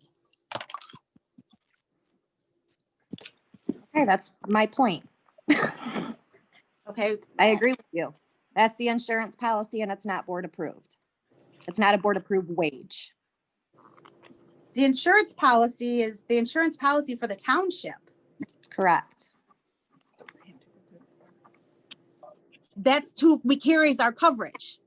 That's who we have to follow the stipulations with in order to be insured through them. Correct. So Mr. Gilner, is this, so with her $12 a month, can they regulate her hours $12 a year. that they did not even approve in a motion? Well, she cannot accept any pay because she is not to receive any pay. I don't know any of this from MTA. And they have an outside law firm. They make themselves available for free 1 day a week, I believe, or maybe once every 2 weeks to answer questions. But my experience with MTA is you get what you pay for sometimes, and it depends exactly what they're asked that reflects the answer.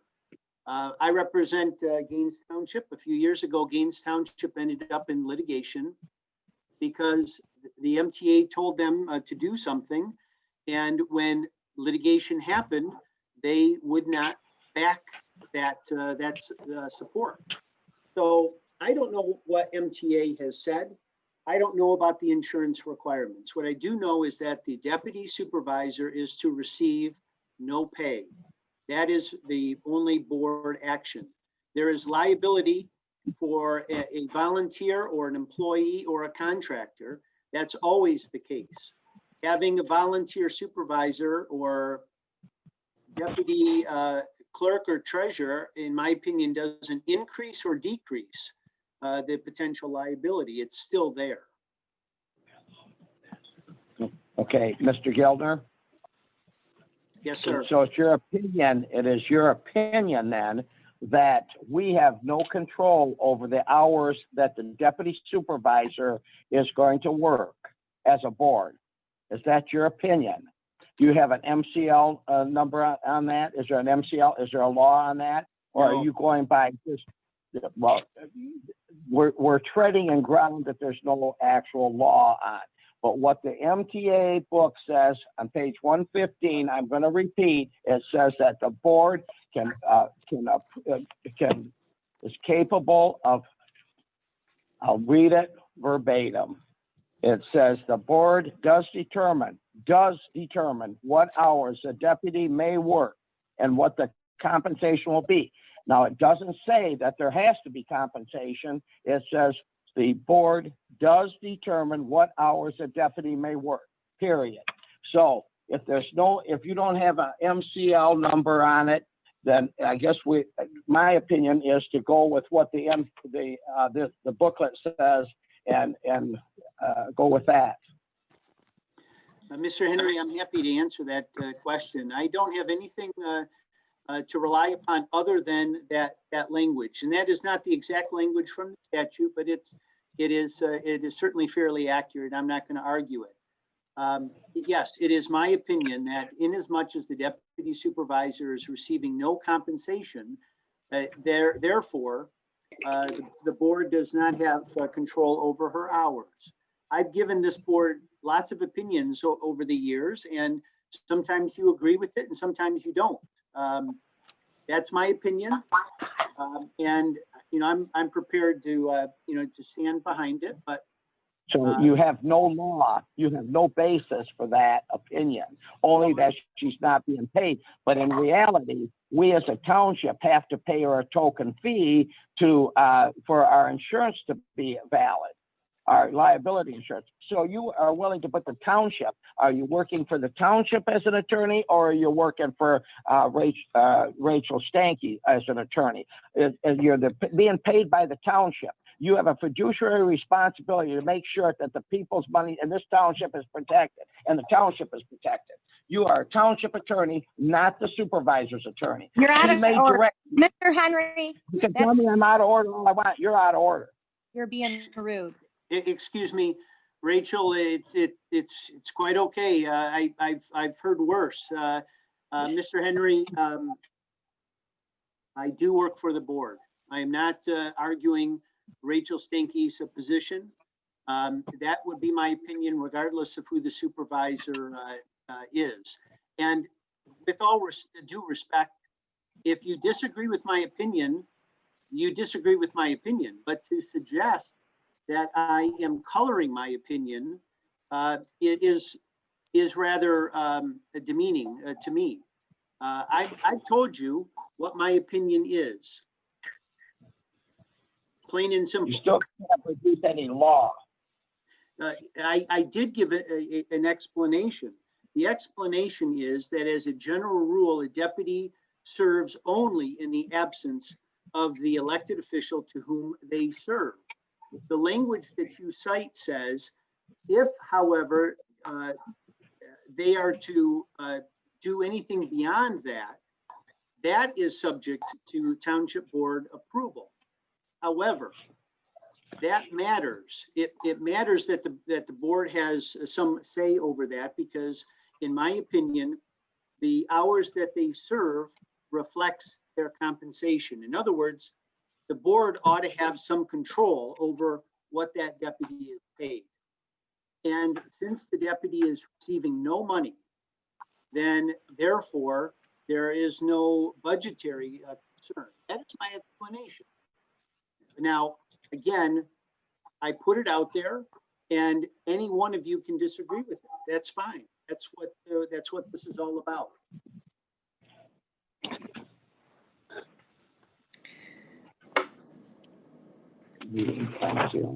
So we have a motion on the table. No.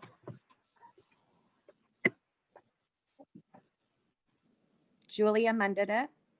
Well, Ralph amended it. Yeah, it's considered a friendly amendment, so it would be all Ralph's motion. Is there support? There was support. That's why we Julie had supported. Yeah. Okay. had the discussion. So I guess my question, can I speak, Rachel? Yes. Okay, so I guess my question would be, so if it's a position without pay, and it's not because it's your deputy, it's what's on the floor. So if it's a position without pay, then what's to stop everybody from getting a volunteer and letting them get into the township's asset information, their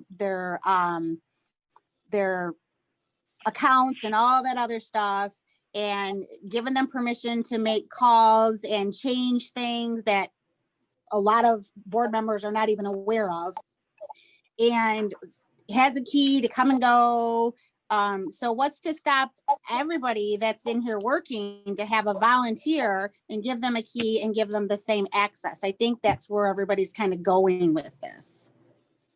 That's what I take from it. Are you asking that to me, Nicole? Just in general. I mean, Oh, okay. I don't know, whoever wants to respond, but I think that's part of the issue here because of the fact that, there's not good communication in here, and it's on the fault of everybody. And so I think that there's just some things that are going on that need to be taken care of, and what's it going to stop from everybody else doing it? I've got something else here that is in the Michigan Township Association's book. It is on page 114 where it starts explaining about the deputy. It says here, with the official's approval and the consent of the township board, a deputy may assist the elected official at any times agreed to by the board and the official. And that's in MCLs 41.61, 41.69, and 41.77. So there is board involvement in the deputy. I don't care if she's getting paid or not. It states here that there's a board involvement in the deputy's work. So unless you have that, Mr. Gilder, I'm telling you, I mean, unless you can show me that specific law, I have to believe what the Michigan Township Association booklet is telling us. Madam Supervisor, if I just respond. Yes. I've said my piece. I've said everything really that there is to say. I'm not here to twist anybody's arms. If you don't agree with me, that's fair. Then you vote as you vote. You've asked my opinion. I gave you my opinion.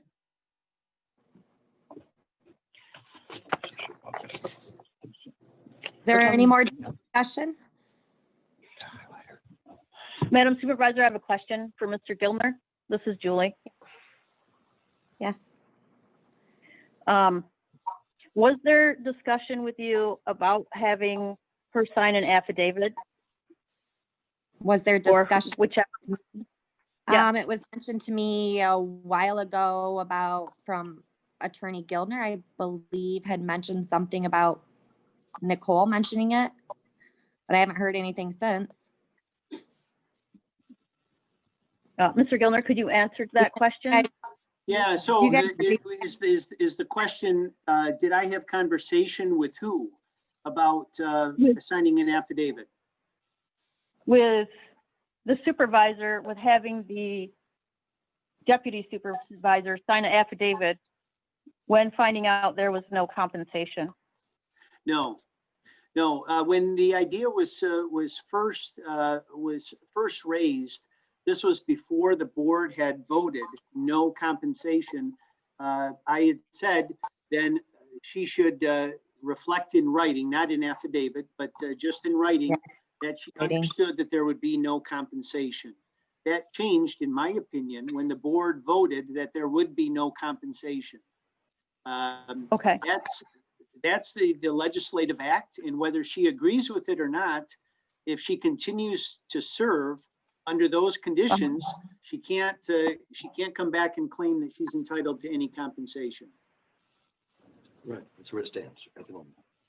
And my question, Okay. Mr. Gildner, is the board already made a motion that she receive no compensation. So what happens with this motion? Well, this motion, as I understand it, the only issue that touches on pay was whether she needs to sign an affidavit. And so, as I've indicated, so it doesn't basically it's change. not It doesn't change the fact that your deputy can receive no compensation, because that is the board's action. Okay, so the board's action is for her to sign an affidavit and to have a job description for the 1 hour a day she's gonna work. That's what I understand the motion to be. Any more discussion? I just got to make one quick little point in here, if I can. I think, to the point of everyone's going to have a deputy or a person that they're going to work for free, is kind of a moot point. None of you are going to get somebody that's going to come in that we're going to give keys to the building and that we're not going to pay. The deputy is actually a position, it's a real name position. And I don't know, we spend a lot of time talking about the good of the township. And when you have an opportunity that someone that's trying to help straighten things out for a limited time frame for no money and totally attacked for trying to do that for moot points almost. I mean, we had to dig up stuff to try to make it a bad thing. So I don't know, I'm just disappointed. That's all I have to say about it. I'm sorry, I disagree with you, John. No, that's fine. Okay, can we do a roll call vote? Well, if I may, Madam Supervisor, Yes. your current deputy, I mean, you've had her now for how many weeks? Since I was elected, shortly after. Okay. And I mean, has your deputy been helping you? Do you think that she is a good asset to the township? Do you think that she's a good asset for you? Give me some justification as to is she helping you? Is she doing good for you? My deputy is doing great for me. She has taken complaints. She has been to neighbors' house. She's dealt with chickens. She has organized books. She has pulled policies.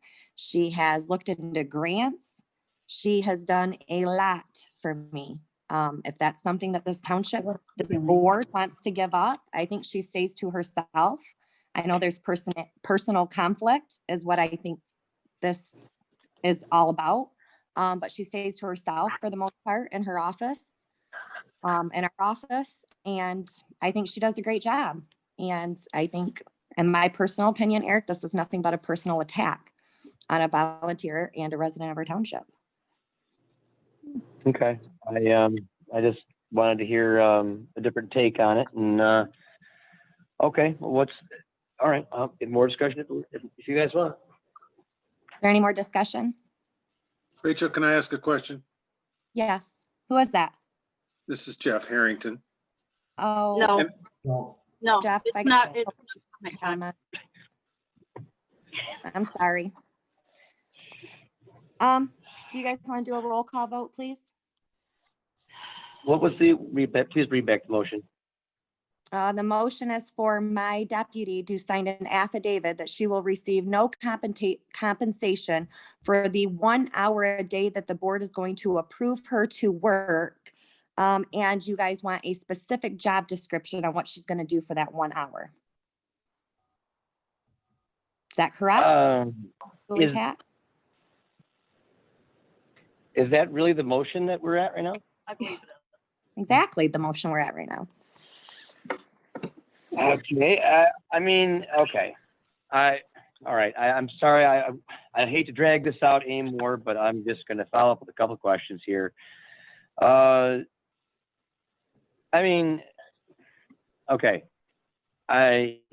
if there was a problem, I can understand that we may need to come together to solve a problem as a board. I understand that, okay? I understand personality issues. I understand personnel issues. And I understand that what it's like to be left in the dark hanging without a personality or a personnel problem not being addressed. Okay. Yeah. However, I just don't see where the problem is. This is going on. And so, I mean, if someone can point out to me what the issue actually is, what the problem is, and why we need a said solution, I'm willing to make a decision. But right now, I'm a little bit, leery as to why we're actually doing this. I've got to be more informed here. Ralph made the motion. Julie supported. Well, then, I mean, For discussion. okay, I mean, I think, right, I think a second was for discussion, but, I mean, I guess if Ralph could tell us what the ultimate goal here is, what is the actual problem and what is the solution that you see?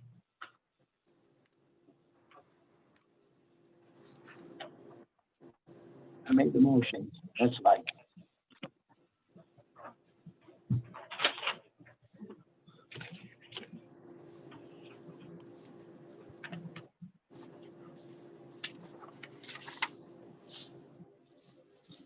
Madam Supervisor, if there's no discussion, then go ahead and call a roll call. Okay, let's go with the roll call vote, please. All right, hold on. Yep, I am. Okay, John, No. Ralph, Yes. Eric, No. Julie, I just wish we could have talked about this all before as a group. I have to say no for now.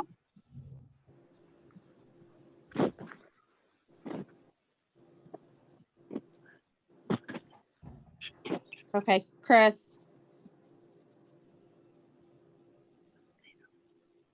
Go ahead. No. I'm gonna say no under this because I think it needs more discussion. Rachel, No. okay.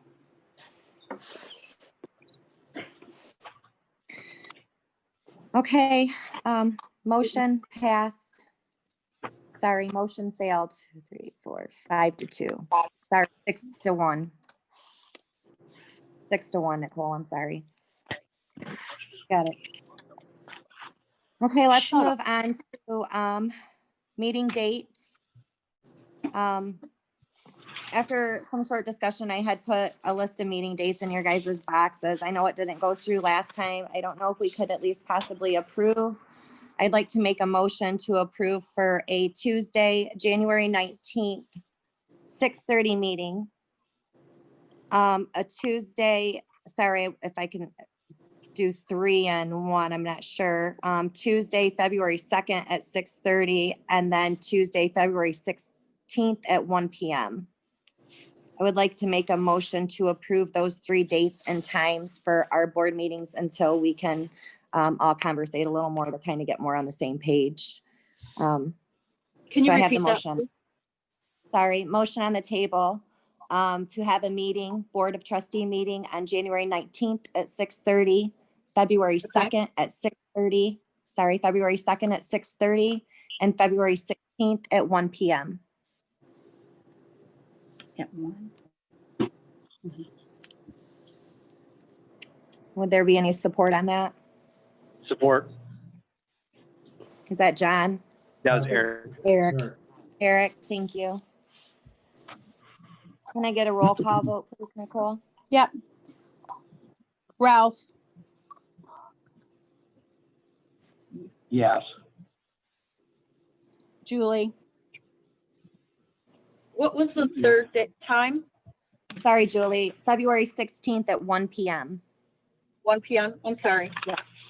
Okay.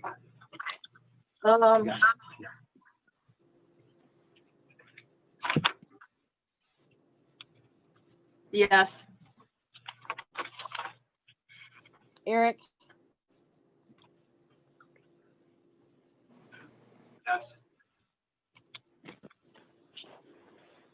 John, Yes. Chris, Yes. Nicole, yes. Rachel? Yes. Motion passed. 7-0. Okay, I want to repeat those real quick. Sorry, Rachel. So you got 1/19/2021 at 6:30, to February 2nd at 6:30, and February 16th at 1 PM. correct. Okay. So I'm sorry, did someone say something? Okay, so we'll move on to, I think Nicole, you had added length of agenda. Yeah, let me get that. Elaborate a little more.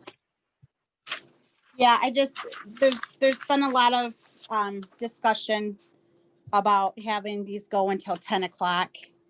You know, everybody's kind of tired.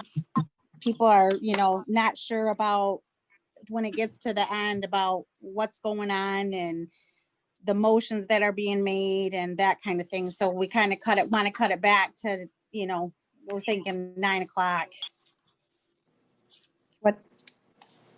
I'm okay for that. We just gotta, I think all collaborate as a unit and just try to make our points and not have so much discussion. That would just kind of be some advice. I think that we're getting better, but Well, don't we I have to think- make a motion? to end our meetings at 9 PM, Yeah. can so we do that? To do the motion to stop our meetings at 9 PM. So then would we just table everything that would be left on the agenda? Well, we kind of table half the stuff now anyways, really, to be honest. We table a lot of stuff. I know everything on this agenda is tabled besides 3 items. Right. So I think we can get better results. This is just my personal opinion. I think we can get better results when we do table stuff to bring it back and start over and be fresh about it again. Okay. I think we can get better results when we meet in person. Madam Chairman? Yes, John? I'll support second. Oh, I was just gonna ask first if we had support, but, okay, in that case, yeah, I think when we start doing 2 meetings too, I think that'll help. Because I think we'll have less agenda when we have 2 every month, if we can do that, than we do now. So I'm hoping it won't be as painful in the future anyway. Sorry. Okay, do we want to do a roll call vote, Nicole? Yep.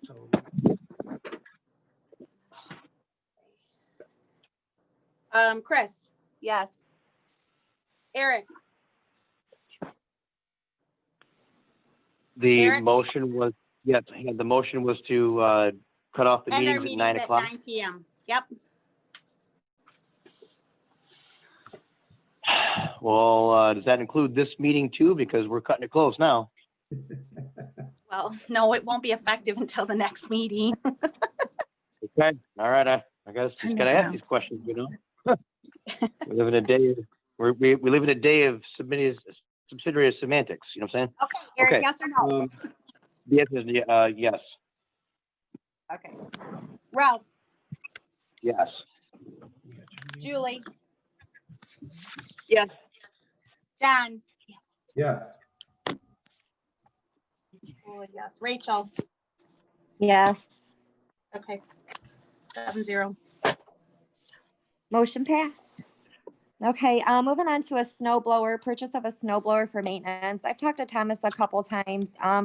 He was looking at a few snow blowers. They don't have one, I believe, at the township. They're hand shoveling the sidewalks and around everything. So they're older men. I just think that it's something that our township should have.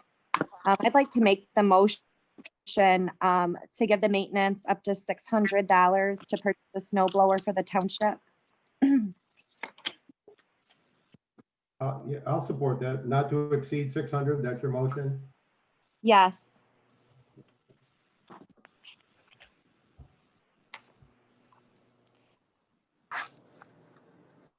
Is there any discussion? Where do we plan on taking this money from? Do we know what GL code? Because we don't have a GL line for maintenance. I'll have to move the money. I'll look at the budget because I believe we got positives. Or we can amend the budget if we need to add to it. I can do that. Do we have money in the maintenance the equipment maintenance fund? I don't think I We got a don't- revenue. We don't have a maintenance line item. Oh, I thought, how do we buy lawnmowers and all that equipment? What do we do then? We just make. The it- lawnmowers were cemetery, I believe. Oh. Okay. I don't got a revenue expense on me. I do.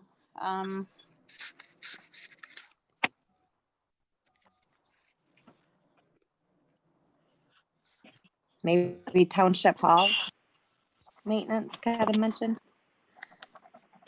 We have Township Hall General. We don't have Township Hall Maintenance. How much is in the Township Hall General? Let's see, we have repairs and maintenance under Township Board General. Let me see. Hold on, I just lost my spot.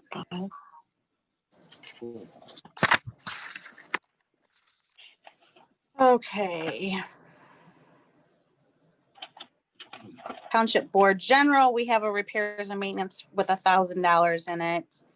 Want to take it from that line item?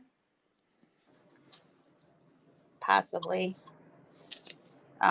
We can go back and look to see what we've taken some of the other stuff out of. There's a Township Hall General, repairs and maintenance. It could possibly come out of that. We just, going forward, we just don't have a specific maintenance fund. It's We under do, something else. I'll look at that when I This is- do the budget. Go ahead, This is Julie. Start. The general cemetery has, some funds there we could possibly move around. Equipment is at 500 out of the, I don't get a rev expense on me this one. The general under- stuff. but But I know cemetery that- general, we're gonna have to move something around. Yeah, I wouldn't suggest we take it out of the cemetery for the fact that I know that they want to purchase a sod layer and I don't know how expensive that is. I mean, I'm sure it's not going to be right now, but that's one of the things I know that they really want for the cemetery. Right. Can we, vote on this and figure out where it's coming from? That's what I. Yeah. I just wanted people to know we don't have a maintenance line Line. item specifically for maintenance. We just have it for the hall, right? Couple, I'll we look have it at in a couple spots, but yeah, but there's not a Right. We specific. have it in the township hall general. There's money there. So, Awesome. in the Okay, township so we'll maintenance. go with a Repairs- roll call vote. okay. John, Yes, Julie, Yes. Eric, Yes. Ralph, Yes. Chris. Yes. Oh, yes. Rachel. Yes. Okay. 7-0. Thank you. Okay, so I don't know if you guys reviewed, and there's an agreement between Marie Canterbury. She had typed this up and wanted me to present it to the board. She's requesting that we pay her by assessment instead of hourly wage. I haven't looked into, I've asked her a couple things, but I was wanting to look into numbers at some point today and I did not get to it. But she says that she has to assess, I think, 20% of the township in a year, so 20% of our our property. So I don't know how our wages are gonna, if it's gonna balance out, be around the same, cost us, be better for us. And I don't know what your guys' thoughts are on it. I think it's a great agreement. I do too. Madam Chair, you know, what I'd like to do if we could is, I think it's a good agreement too, but I would like to know what the money difference is so we can plan on that. So if it's not a rush and we can table this to our next meeting, I think that'd be a good idea. Meanwhile, we could find out how many parcels that $7 means. I'd just be nice to know the dollar portion of that as well. That's what I thought too.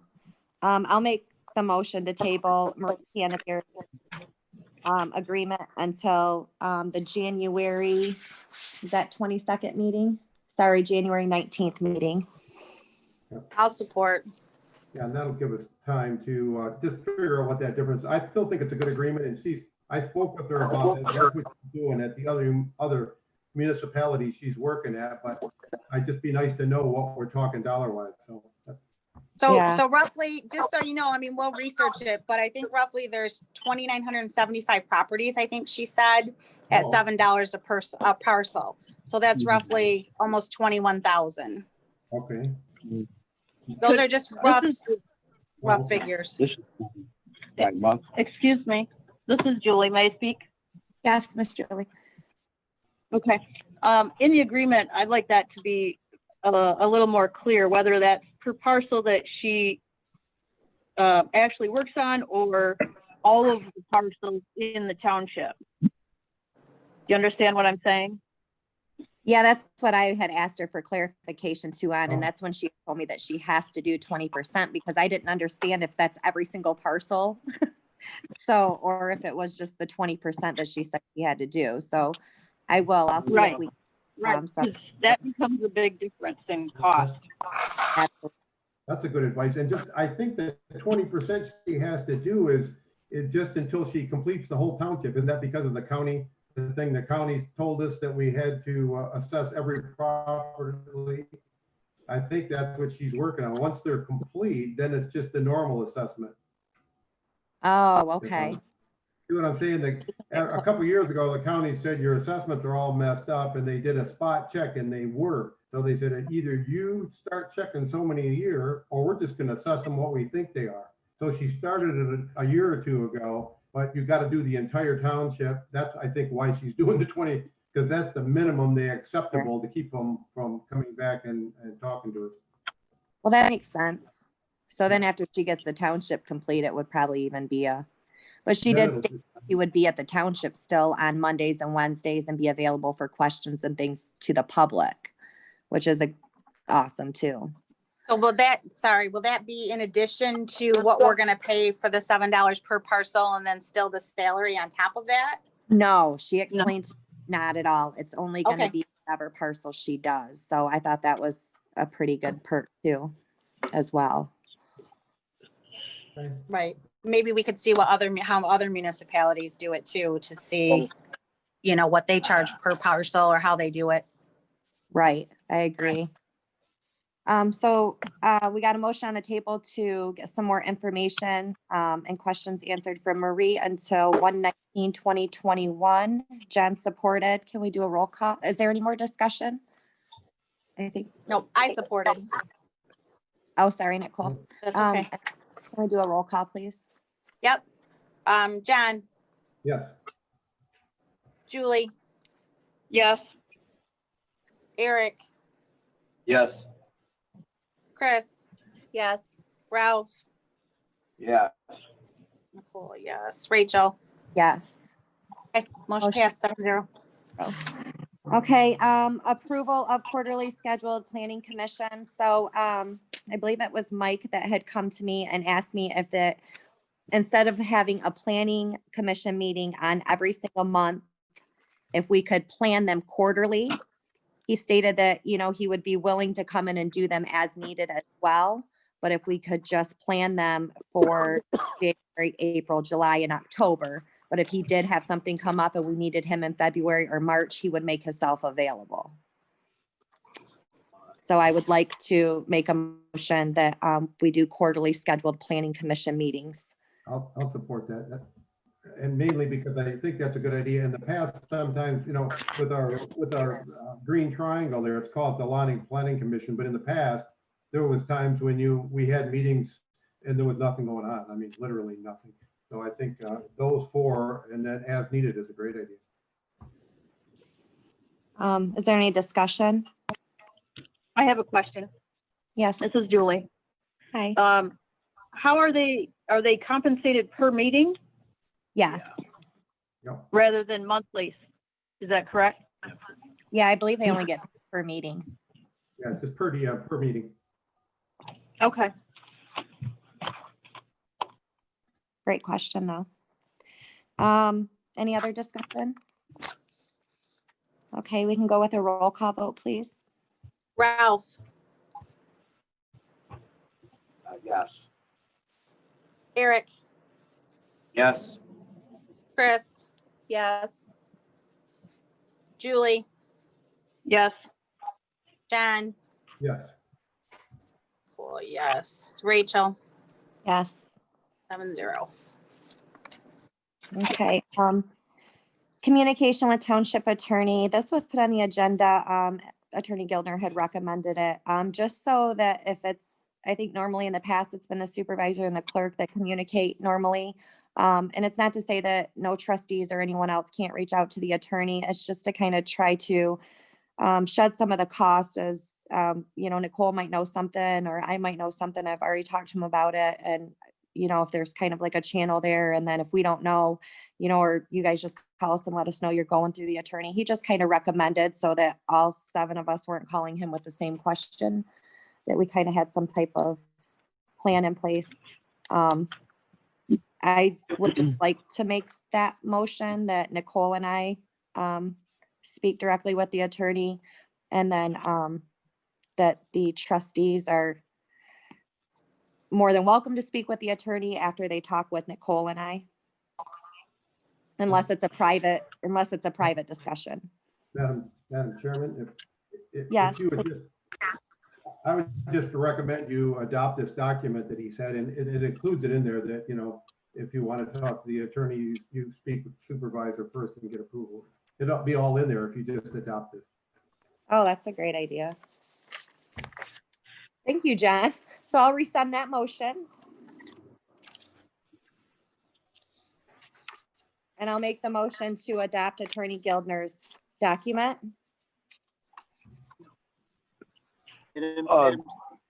Sorry. Oh, go ahead. Did our attorney have something to say? Yeah, but it's really out of order. I'll wait to see if there's a second, and then I'll ask to comment. Okay. Madam Chairman, did you already have I'll second that Fire transfer employees. for discussion. Okay, go ahead. Discussion. Okay.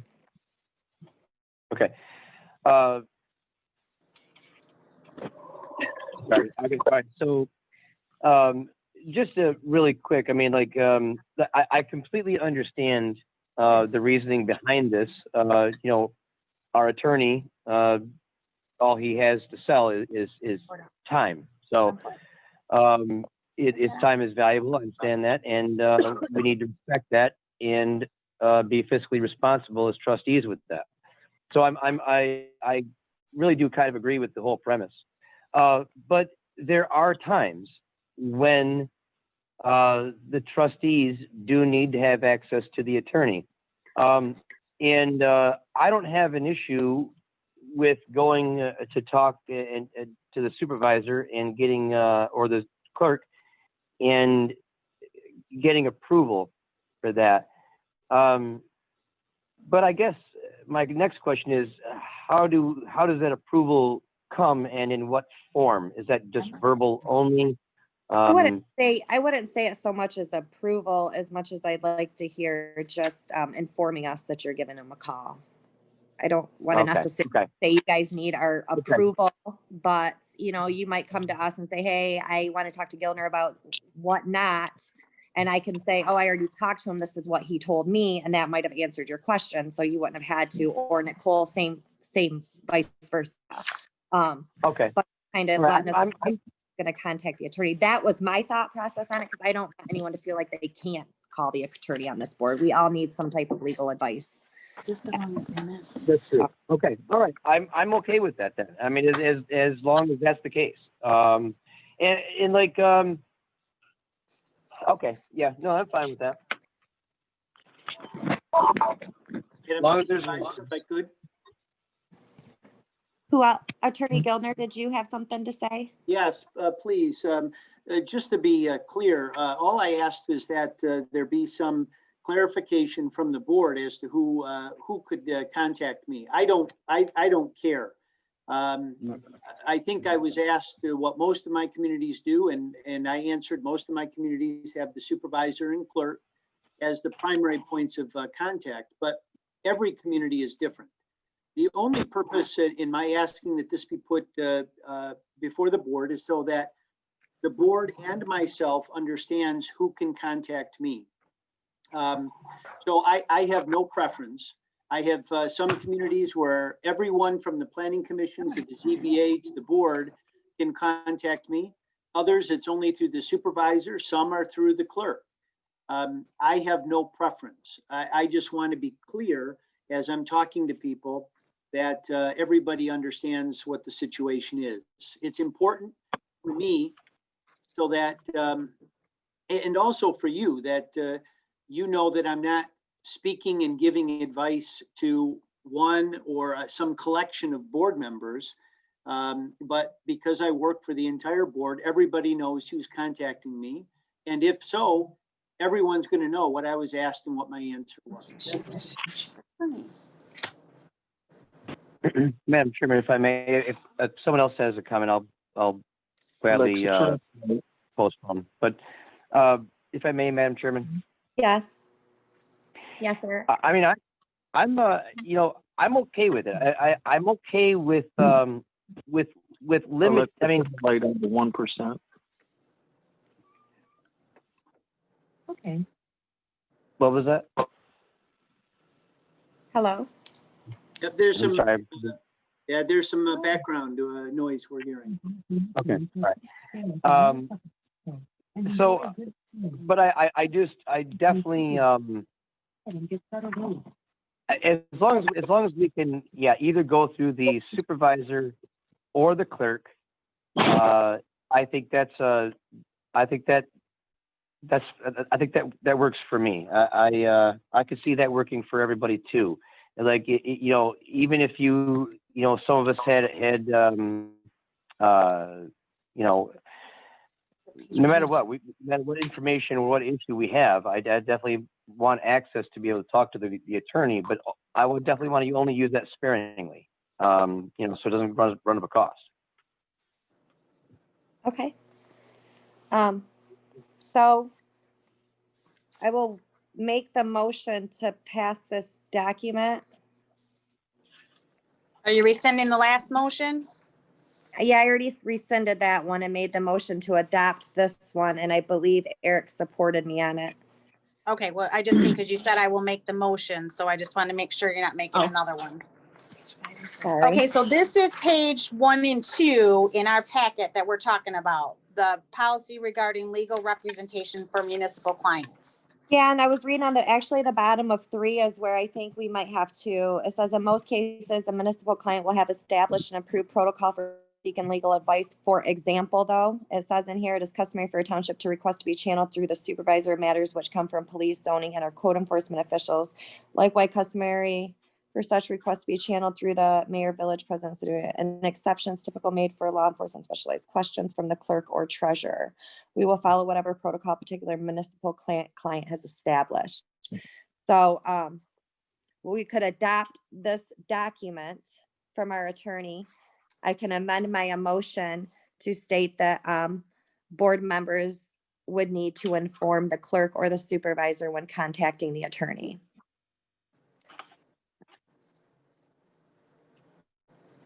Eric, do you want to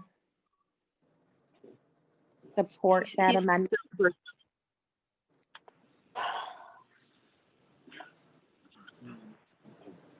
Eric? He stepped out for a second. Oh, I gotta see if he wants to support my amendment. Okay, he's coming.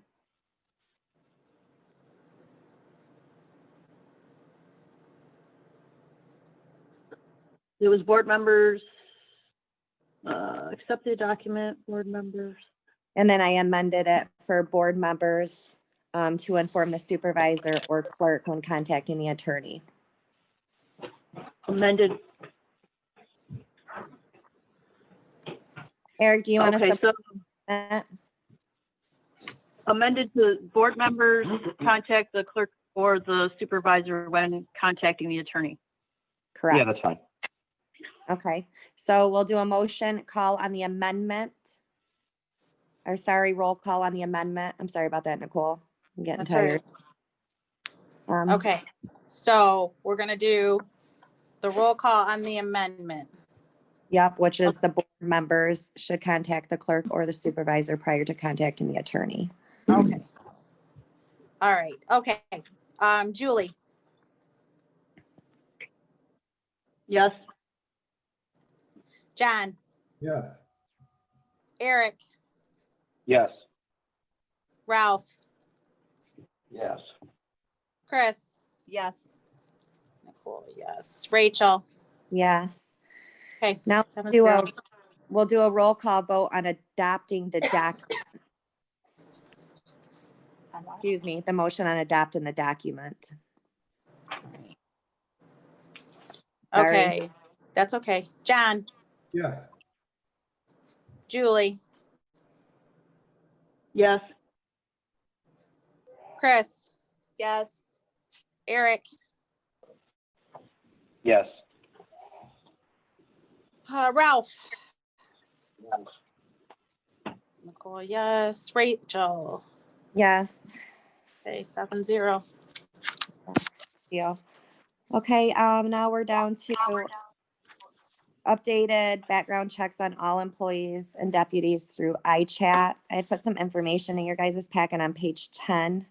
I don't know, it's just showing that it's free if we go through iChat. I believe it's no cost for the township because we're a government entity. I just know it's been a while and a lot of people in there that haven't had senior center as well. So I would just like to make a motion that all employees in our township get a updated background check. I'll support that. And then while we're in discussion, so are you gonna fax them the required information here? Who's gonna do that? If we. I can take care of it, and because I'll have to get, they obviously would have to sign something stating that they're okay with us doing a background check on them, and then I would just take it over to probably the police department. Yeah. State, I believe the state police are the ones that run it through iChat. Yeah, I just meant that there's 4 items that have to be sent to them and then they say you're good to go. So I just wondered who was gonna do that if we adopted it. That's fine. Okay, I'm done. So John, you second? Oh, I did. I'm sorry. Yes. Okay. Which one are we doing? Is there any more discussion? This is E. Yes. This is okay. Yes. Yeah, I have discussion. So my concern is when you have employees that are already here, I don't know so much as what the legality is to run a background check on an employee that's already been employed with the township. I don't know if there's legality really behind it. I guess maybe Gildner may know something. But I think at any times we could do an updated background check on people who work for our business. Because we could have hired them 15 years ago and something could have happened for about 15 years and we have no clue unless they're reporting it to us. Well, it's been brought to my understanding that that could also be a huge lawsuit for the township. I'm not sure. Mr. Gilner, what would be your maybe input in on that at all? The motion, as I understand it, is simply to have the a background report or background investigation. That I think can happen at any point in time with people who are already established. Now, acting on a background report for established employees is a different issue. Could be a different issue, but that isn't the motion before the board. So those are my thoughts.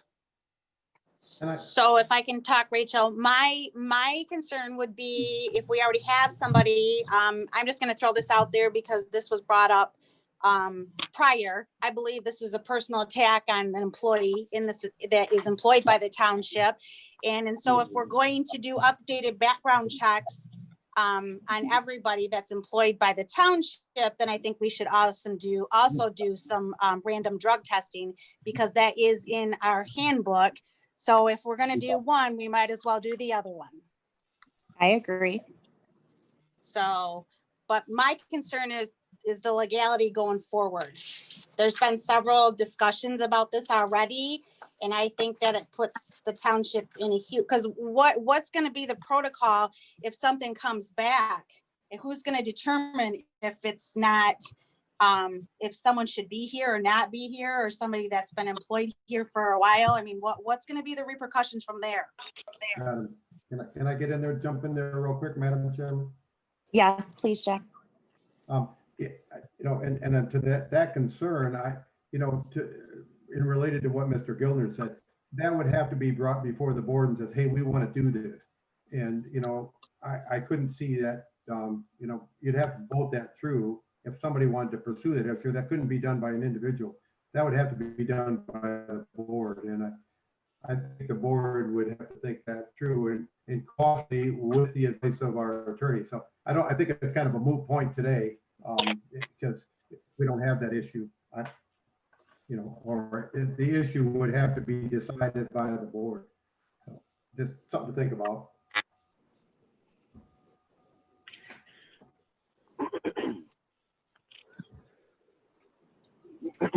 Madam Chairman, I'd like to ask John to re-explain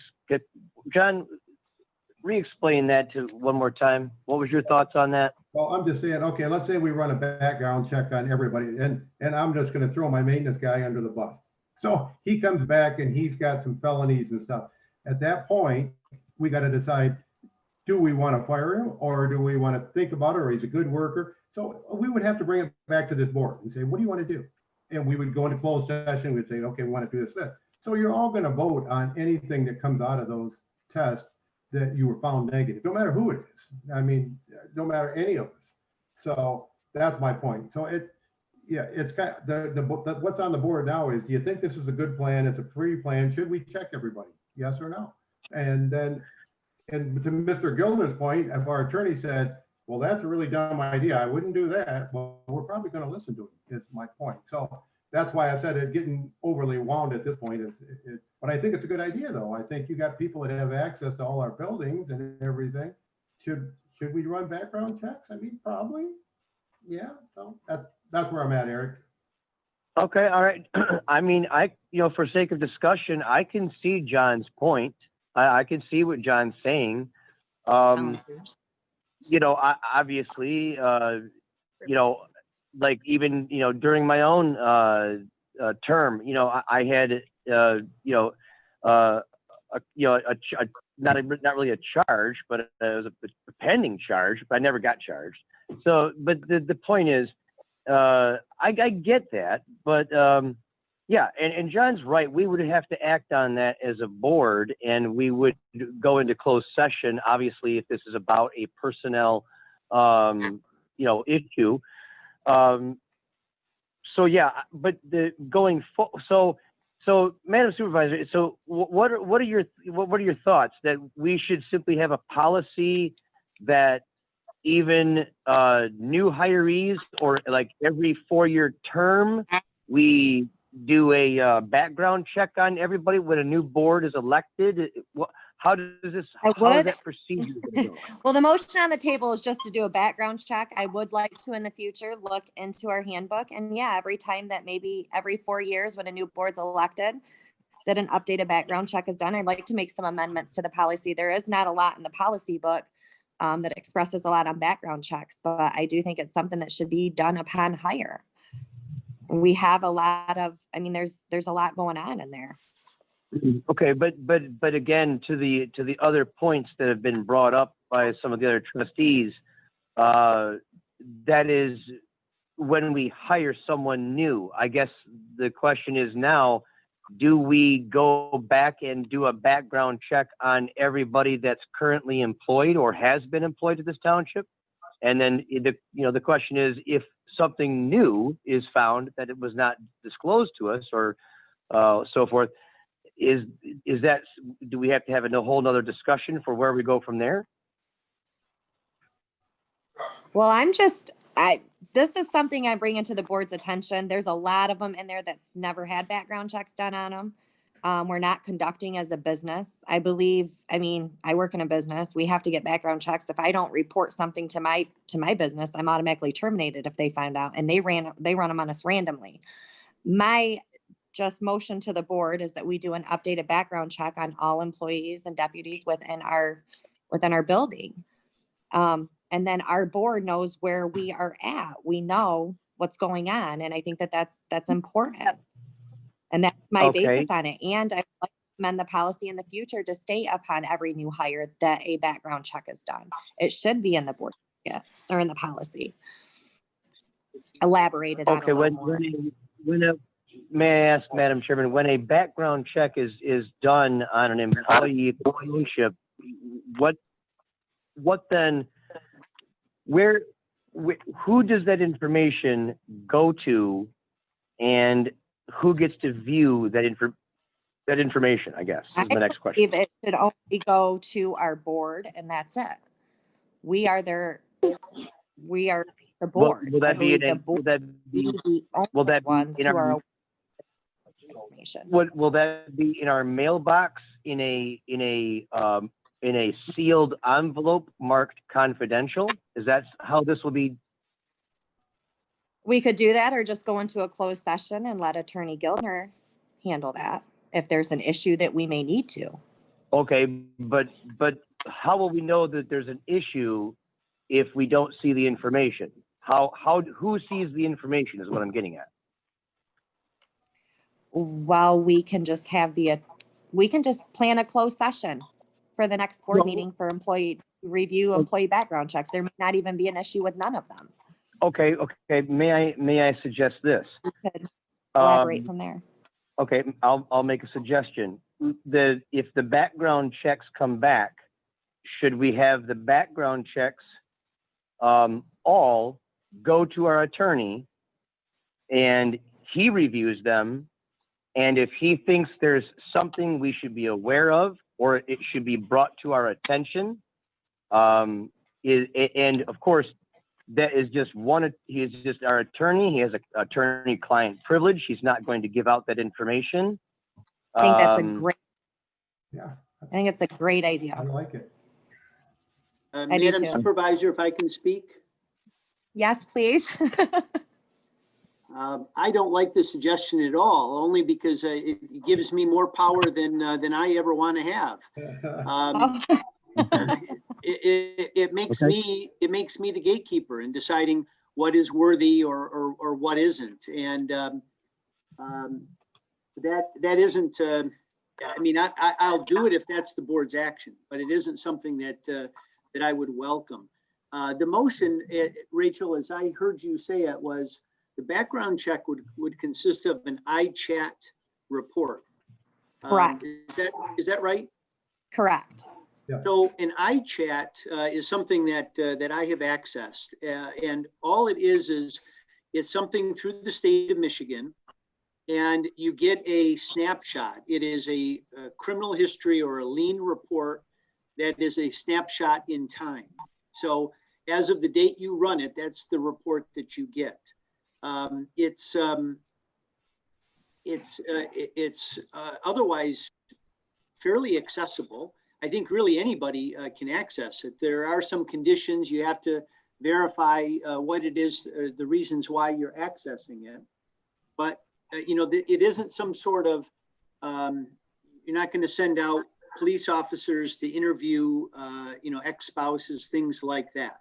I just wanted understood that an iChat is a report of someone's criminal history as of the date that you run it. Well, if I'm not familiar with the iChat, so is this like a Zoom thing where there's some kind of videography? This is just something where a picture is captured and it's just printed onto a paper. Someone puts it in an envelope, seals it, and gives it to us. Yeah, so iChat is it's through the state of Michigan. I think it's the state police. It's you go in, you type in the person's name, and it prints off a report, and there is a charge associated with it. So when I run the reports, to the best of my recollection, it's $10 per report. It has no pictures. It doesn't give. It gives a summary of a person's criminal history. It'll simply say on this date in this court, there was this charge, there was this disposition. It doesn't give you facts of individual cases.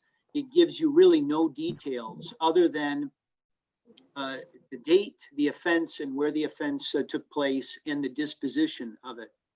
So, it could be, 1-page report. It could be 50 pages, depending upon the person's history. But that's the extent of it. All right, Madam Chairman, if I may. Yes, please. Okay, here's the thing, okay? In my first term, in February of my first term of 2014, someone ran that on me and then tried to use that as a means to obtain a warrant for my place and my building and my property and all that. And it was 2 members of this board at that time that did that, and the court records will show that. So what I don't have an issue doing a background check. What I have the issue is what happens with the information once we do the background check. I want to make sure that information is not used in an ill fashion or a misplaced manner, for reasons of malfeasance or misfeasance. So I just want to make sure that information is somehow protected and guarded until either the entire board looks at it, or we have to convene in private. I don't care how we do it, as long as we do that as a board and it's not done individually like it was done on me in 2014 by 2 board members without the other board members knowing what happened. Madam Chairman, can I jump in here, please? Go ahead, John. Sorry. Yeah, what I think we could do here, and this would resolve this, if you just included your motion that the results would be reviewed in closed session, then all the results will be in closed session. You could look at them, but you can't talk about them unless some action is taken. That would protect the concern Eric has to deal with, and we would look at them all together at the same time in closed session. If you made that motion with it, then that's how it's going to work. I agree. Madam Supervisor? I agree with John. I do too. Rachel? So, yes, I'm sorry again. that's That would not be a proper basis to go and discuss that in closed session. So you can only go into closed session for performance evaluations, but only at the subject employee's request. Otherwise, it has to happen in open session. All right. So that wouldn't work. I'll offer this as a compromise because I told you I don't really want anything to do with it. But to help move it along, I would certainly be the recipient of those. But instead of me deciding what to bring to the board's attention, I would bring all of it to your attention. I would keep the records, but I would show all of them to each and every one of you. That way I'm not deciding, I'm exercising no discretion, but then all of you have access to that information. I'll simply offer it. I don't know how that strikes you, but that to me is much better than me deciding what's important. And then once we view this information, then this information is either acted upon by the board in an open meeting, or then what happens to that information after that? it should be in their employee files. Well, we've also had employee files being stolen from this township as well. I believe there's, From what well, yeah, from what I had heard recently, I never knew nothing about it prior to, but I think that I think they're sealed now. I think Nicole says she's got them taken care of. Where Okay. they're, As long as, okay. I believe. I mean, I think Employee files should be confidential. Them should be up there with high yeah, they priority. should be Yeah, confidential and highly guarded and highly protected. absolutely. So all the employee, if I can intervene, all the employee files are kept in the clerk's room in a filing cabinet. There were 2 employee files that were stolen over a year ago, and it was brought to the board. It never Okay. got addressed. Yeah. It was discussion. It was discussion that there was concerns that employee files were stolen out of the clerk's room. So my concern with this is, I guess my question with this is, it states in here, on all employees and deputies, who are we considering being employees of the township? All of them, our maintenance, our senior center. Our elected officials? We can do elected officials. Well, because I mean, the deputies serve at the pleasure of the elected officials. So they Correct. work for the elected official. Correct. So then how are we stipulating that the deputies have to have theirs done? Because I would assume they still go by policy, correct? Well, then that would implicate that we would have to have it done. Then I think that we should. So then we need to stipulate in there who all employees are. And like I said, I think we need to add the drug testing also. We can't discriminate by doing one and not doing another, No. because it clearly states that in our handbook. Absolutely agree with you. Okay, so I will rescind my motion off the table. Rachel, My, yeah, just again, to ease it a little bit, you don't have to rescind. If you wish to amend your motion to adopt Nicole's suggestion, and if the second will go along with it, then that is considered a friendly amendment. okay, so then I will amend my motion with Nicole's friendly suggestion that all elected officials as well will receive background checks and drug testing will be completed. Oh, all right. Oh, goodness. Okay. Okay. How fun. How fun, guys. How fun. Is there the person who seconded it, do they accept that amendment? Well, if you're going to amend it, you have to put all the employees in there too. You just said the elected officials. Oh, because I was amending it. Sorry. Updated background checks on all employees and deputies. I amended it with Nicole's friendly suggestion of elected officials and physical and drug testing. Or drug testing. Are we including trustees? Well, they're elected officials, correct? Okay, I just mean because, so what are we doing about our planning board and our zoning board and that kind of stuff too? Well, they're appointed officials. I'm only saying, if you don't detail this out, you're just opening a huge lawsuit for the township. No, you can absolutely, they're not elected officials, they would be employees of the township, correct? For who? Who are we talking about? Didn't you just say planning and zoning?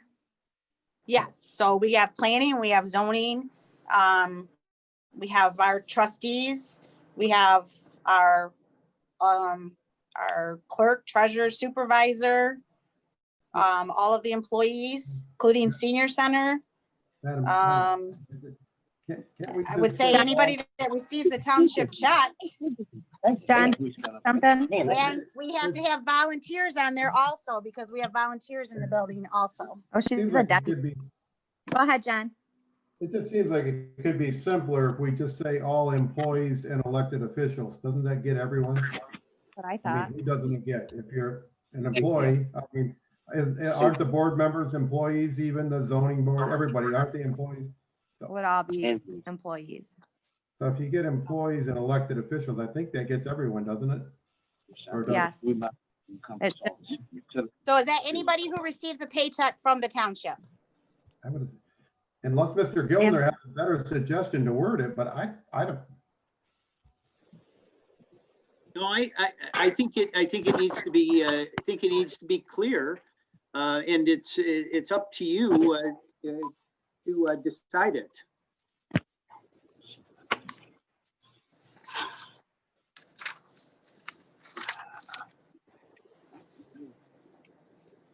So as far as being clear, you mean detailed out, or? I think everyone needs, who is voting needs to understand exactly who is going to be subject to this iChat investigation and this testing. Okay. I'm not missing an income for nobody. I'm sorry. We have all employees and elected officials. I would assume these are anyone that receives a check. So I have a And volunteers, because we don't have everybody check that has access to the building. I'm here.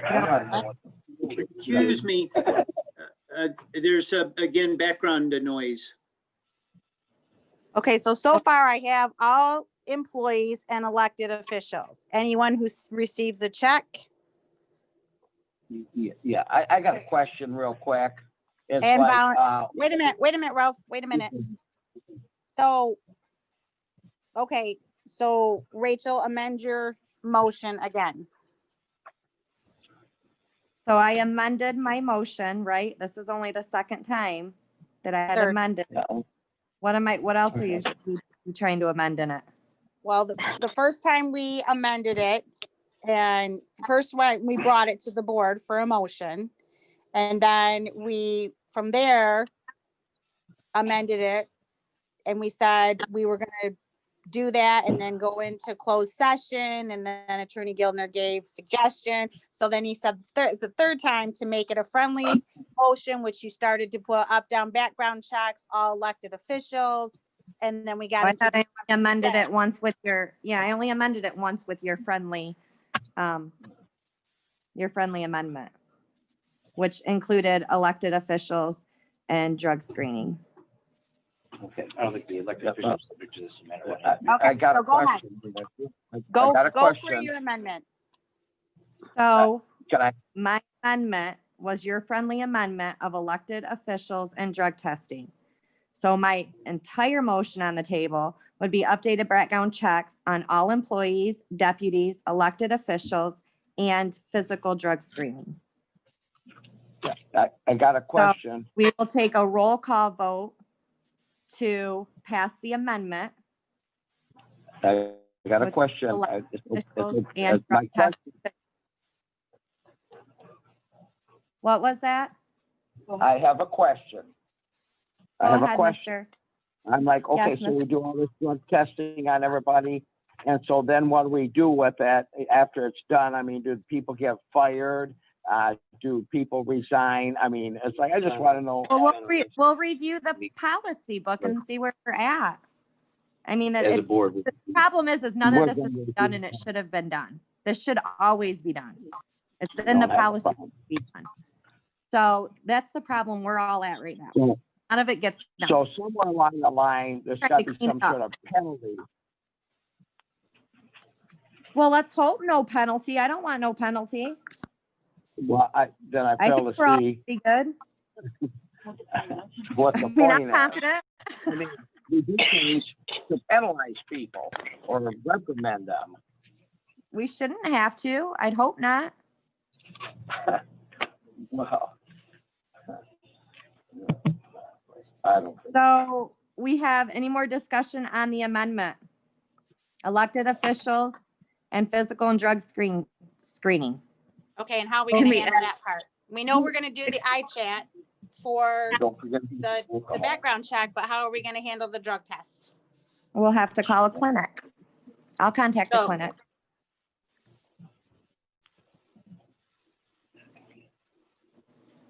So, any more discussion?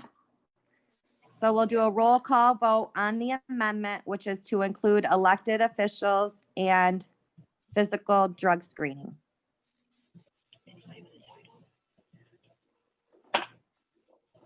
Go ahead, Miss Nicole. Please, on a roll call.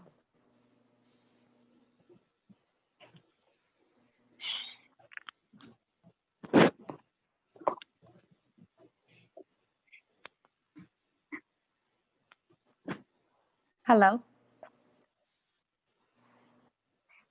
I was going to ask for discussion, but I don't know. I'm ready for roll call, I guess. I don't know. Nicole, are you there? Nicole, you're muted.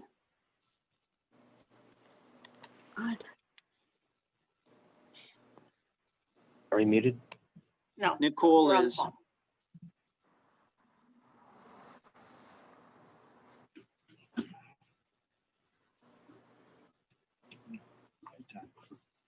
Not 20.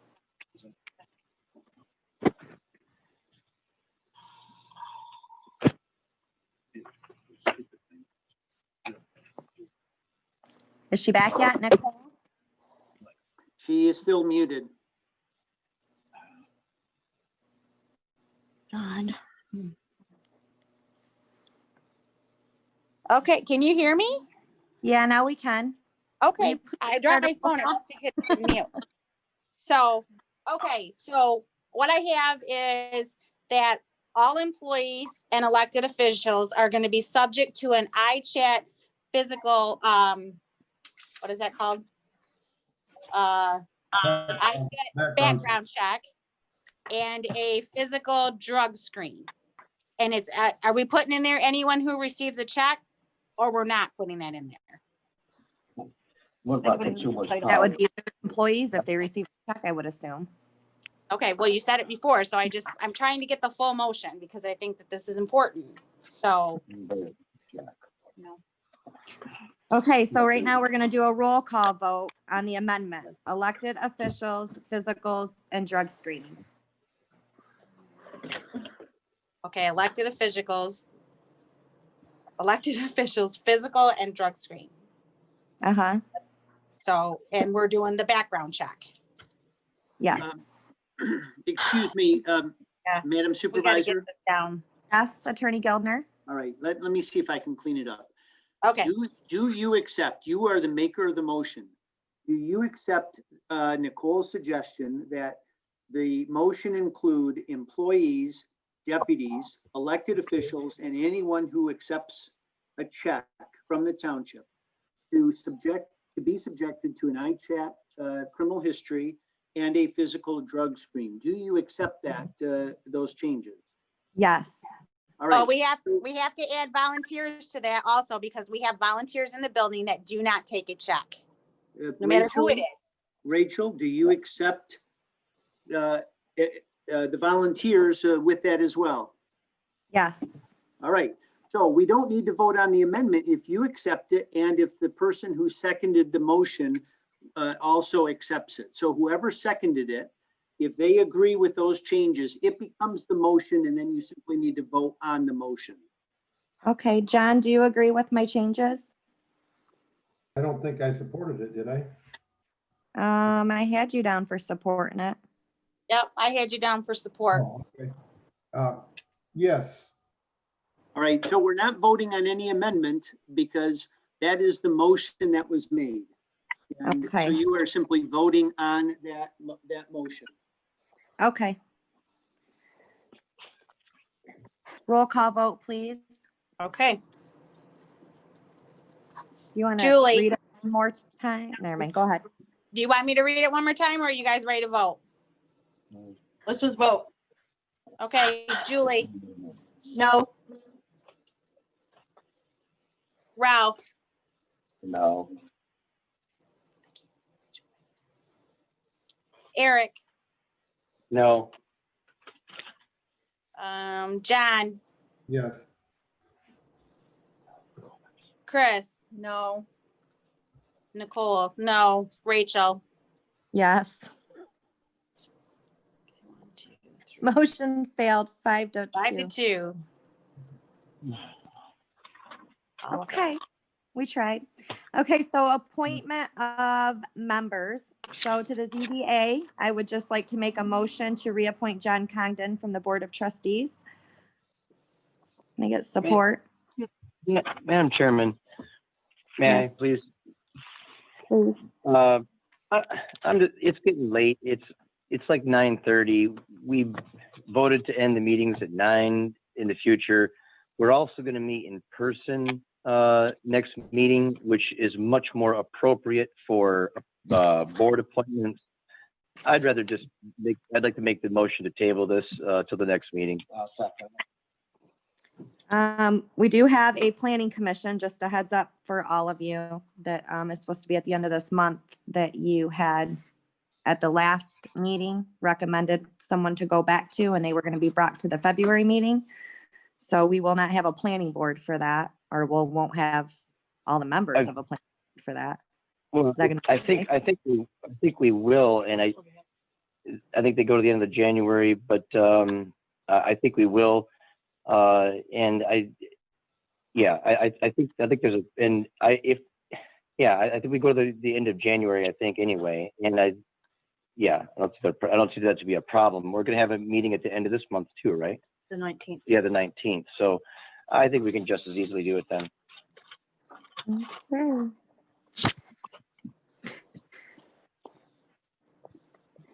Is there a second on that? That's a second. Ralph, Go ahead and do a That's roll. correct. What are we tabling? We're tabling the rest of the meeting, just F through H. We haven't done F. So you're tabling F through H. Let's just table F and H. Let's just talk about the forensic audit, call it a night.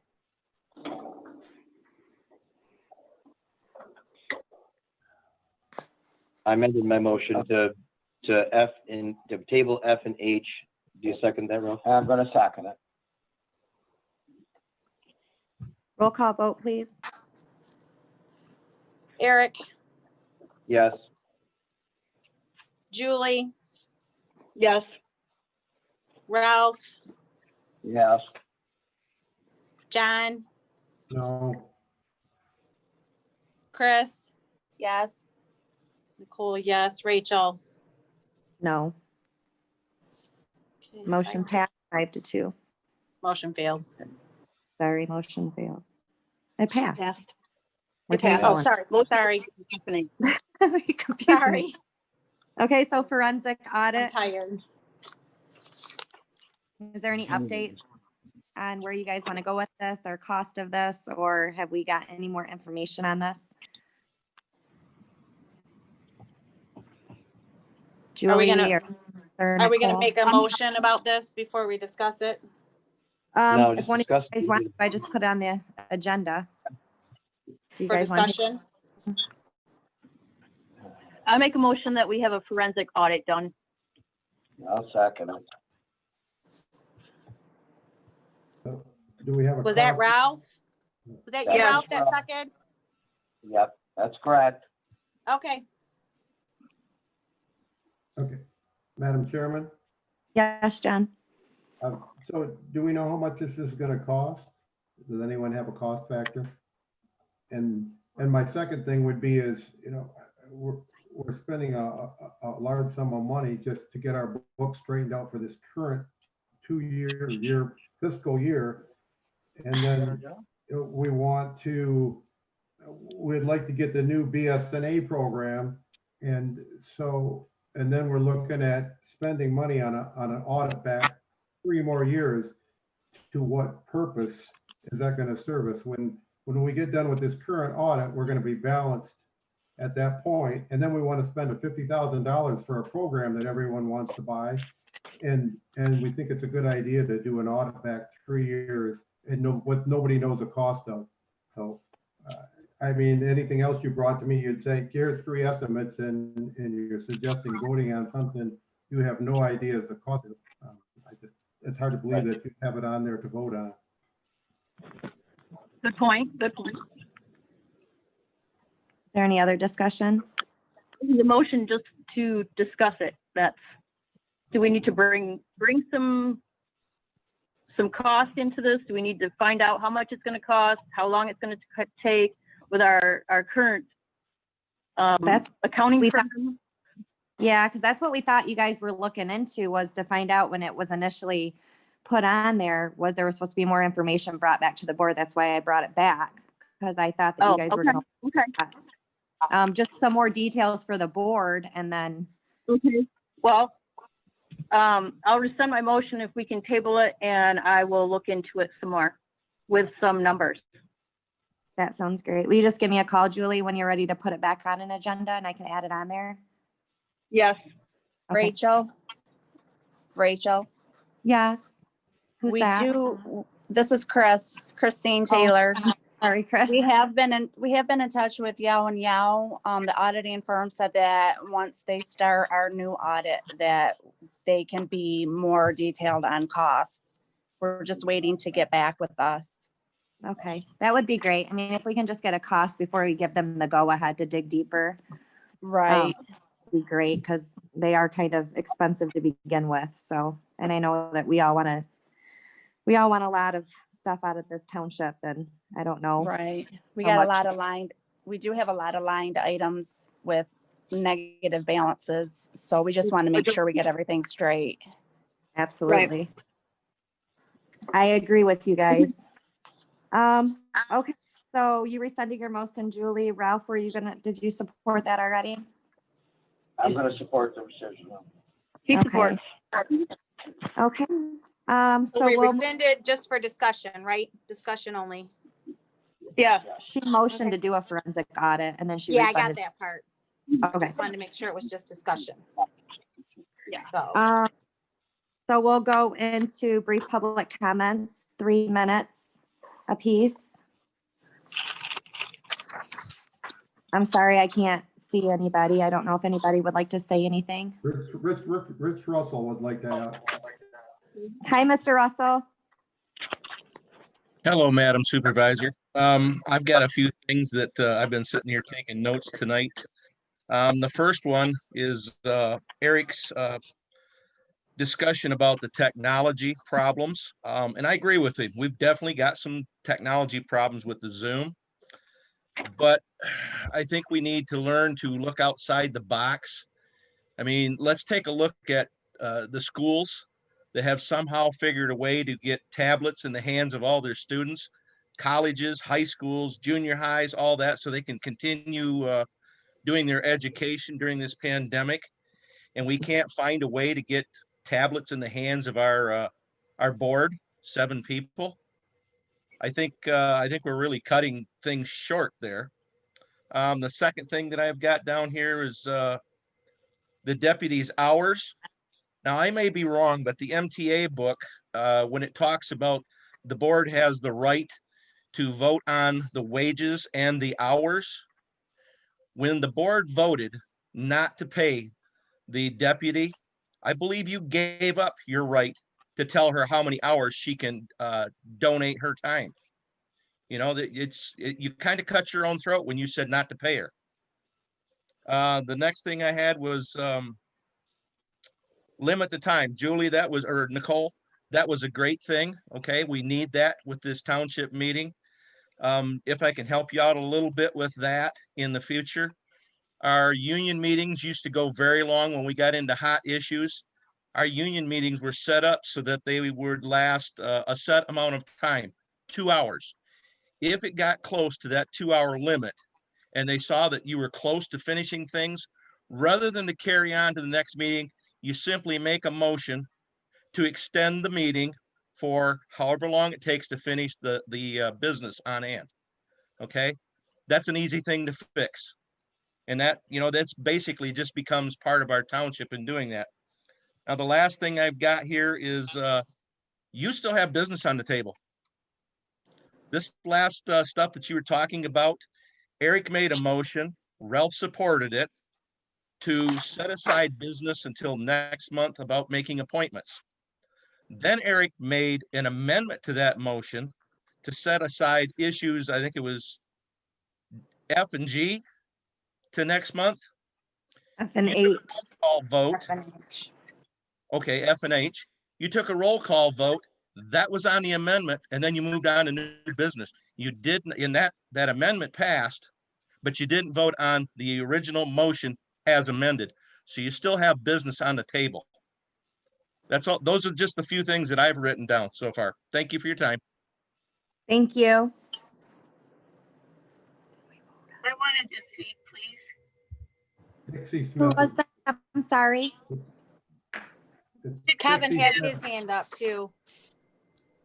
And I know you can't see me, but I wanted to speak. Who was that? Dixie Smith. Hi, Dixie. One thing that I wanted to talk about is that I'm really disappointed that when you scheduled a daytime meeting, that it wasn't on Saturday. I've heard a lot of people talk about how they would like to attend the meetings, but that they're not able to get to a 6:30 meeting because of a long commute. They're also not going to be able to get to a weekday daytime meeting. And I would like to have seen that scheduled on a Saturday to accommodate those people who have long commutes, work your basic 8 to 5 or 7 to 6 or whatever, and can't get to those meetings. The other thing is that I agree with Rich about the board losing basically their ability to set the deputy supervisor's hours. An unpaid volunteer is normally, their hours are set up by whoever is supervising that volunteer. And that seems quite egregious to me that the board now thinks that they can vote on how many hours that person can work. Just all kind of crazy to me. And I'm also quite disappointed that now for 3 meetings, we've had these same issues tabled. One of them I understand was interrupted because of technical difficulties or whatever. But these same agenda items keep getting postponed. And I think that the board needs to concentrate on getting this business taken care of. Also, I think that it's ridiculous that grown adults can't adapt to a Zoom meeting when young children are managing to do it for school. I just think it's ridiculous. The health department has issued rulings saying that in-person meetings are not allowed. They specified local government meetings. I think that the township pretty much applies to that. And I just think that people just don't want to learn. They don't want to adapt. And in any job, in any field, for any employer, you have to adapt. You know, we have to adapt to laws. We have to adapt to all sorts of things. And I think that if they tried, these people could learn how to use Zoom. That's it for me.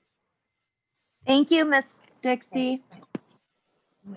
Is there anybody else? Mr. Lawrence has his hand up. Hi, Mr. Lawrence. Mr. Lawrence, you're also muted right now. Yes, I just want to address a couple items. Number one, thanks for kicking our letter to the township board down the road again for the 3rd meeting in a row. The news media is really interested and has contacted me wanting to get the contents of the letter to publish. So if you don't want to listen to it, I'm sure they will. So we have no choice now maybe but to go ahead and release it to them, and then everybody can read it. I know all 7 of you have already seen it. The other thing is I'd like to really thank the group of Julie, Ralph, and Eric, because I've got a camera and the camera's on you, and watching your actions while some of the public has been making comments and you're just having a fun time partying shows a lot of respect for those of us that have sat here all this time to make a comment. So thank you very much. I can't wait to see you in person and see if you act the same way you do when you're on the camera. Have a good night, folks. Thank you, Mr. Lawrence. Rachel, Galaxy J2 Pure also has their hand up, but they're on mute. Oh. They off? Nope, I'm waiting. Hi, my name is Jeremy Hansen. Oh, no. I just want to say how unprofessional it is to attack a volunteer by the rest of the board that's putting in 20 to 30 hours in a week.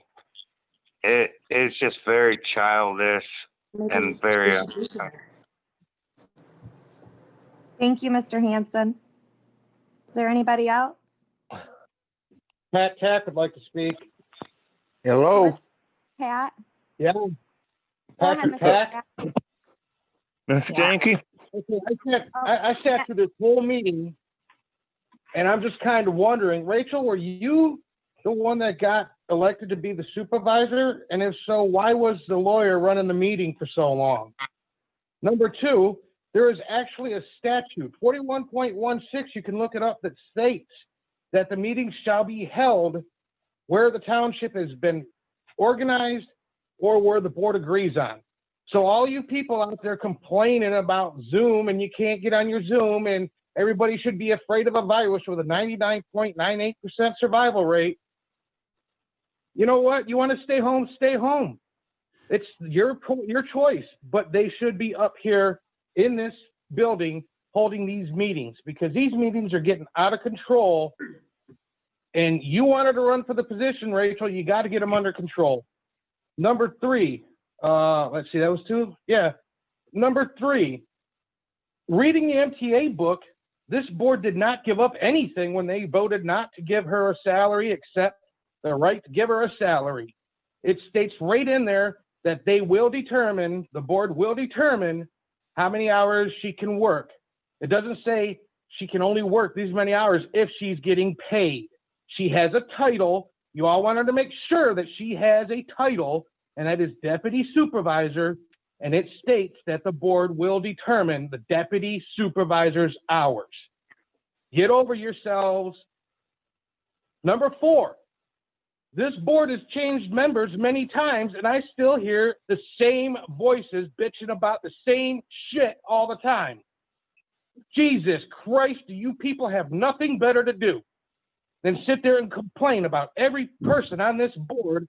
No matter if we change all 7 people on this board, you people would be complaining about them, complaining about the job they do, complaining about how they act, complaining about how they voted. You know what? You're all a bunch of children. Most of you are in your 60s and you're a bunch of children. Have a good night. Thank you, Mr. Tack. Is there anybody else? Rick is raising his hand again if everyone else is done. Mr. Russell is? Yes. Okay. Mr. Russell, you can proceed. Yeah, Brian Hicks is here. Kevin, Hello. Kevin, I would just like to say I feel your frustration and I feel it too. I'm not real happy with seeing them sitting there laughing and just having a good time at some of our comments. But I'd also like to say, take this opportunity, Happy New Year, everybody. Let's get some business done. Thank you, Rich. Is there anybody else? Hello. Excuse me, is there somebody else out there? I'm sorry. Yes, Rachel. Brian Hicks. Oh, is that Greg? This Brian is Greg. Hicks. Wait a minute, we got 2 people talking. Talking. Hello. Greg Bryan is speaking, and then Mr. Hicks after him. Greg, do you want to proceed? I do. Thank you, Rachel. In the last 10 or 15 years, I've had the pleasure of working on a number of projects for this township. I have watched many boards, have served on many boards, have worked as a consulting person for townships, and never in my life have I encountered the absolute utter disrespect that has been given to Miss Stanky. I have never encountered the disrespect that was given to your attorney. Now, Mr. Gildner and I do know each other, and we've tangled on occasions, and we don't always agree. But he's got a degree as an attorney, I don't. Okay? I will defend what he did. I will defend what he said. Mr. Henry, you are without a doubt the single most unprofessional, obnoxious, irritating, aggravating person I have ever encountered. If I hear the kind of disrespect out of your mouth that I've heard in the last 2 meetings, That's a threat. it won't happen again, I guarantee you. Okay, are you all set, Mr.? I'm Greg? done. Thank you. Mr. Hicks? Yes, thank you. Number one, this is the first time I've ever had one of these, and I'm not, I'm a long-term guy here. I've only been here since 76. But what I see is that the attorney's running this, and he shouldn't be. Okay? He doesn't know who the quorum is, the clerk does. All right? Just for starters, we don't put that up. We do this for ourselves. This is our township, and we should be doing it for us. All right? The things you've been talking about and going through, I can't imagine, right? That it's not easy to get through. We've got two people, and I guess they're board members, that can't come and be involved with a Zoom meeting because they don't want to be. It's not our fault there's a Zoom meeting, right? They need to be there. They need to help and get us through this. So why are they sitting out in the township hall and they're going in, and I don't know who they are, right? But they're not doing for the best of the township, as far as I'm concerned, because they're not there. They're not on the Zoom, and it works. I've worked with this for almost a year now on a state level, and Zoom's not good, but it can be. Rachel, you need to take your mallet and you need to hammer it down and tell the people to be quiet until it's their turn. I spent 2 hours watching and seeing that nothing got done because somebody wanted to argue something that wasn't important. And then in the last hour, guess what? It got done. But Rachel, ham the gavel, tell them it's not their turn to talk, and go with it. Thank you. Thank you very much, Mr. Hicks. Is there anybody else that would like to speak? I'm lost. Okay, is that everyone? Okay, we'll go ahead and move on to board member comments. There's a mess. Can we go ahead and start with Christine Taylor?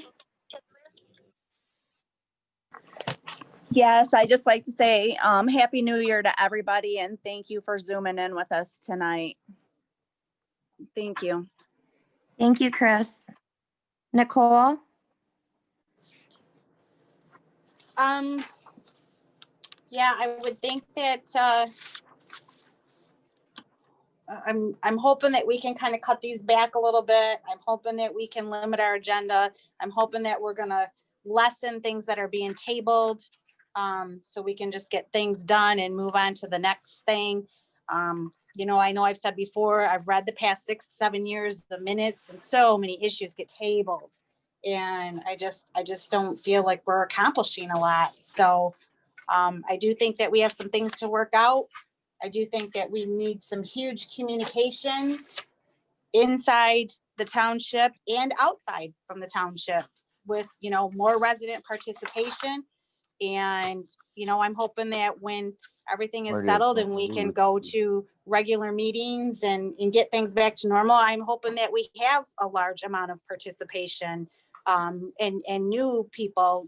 Several residents have come into the township within the past probably 3 weeks that they've just moved here and they want to be active in the township, and they're asking questions and they're asking when there's, the meetings are, and they want to be involved. So I just think that we just need to clear up the hiccups that we got and push forward and hope for a little more positivity. That's about it. Thank you, Nicole. Mr. Henry? Ralph?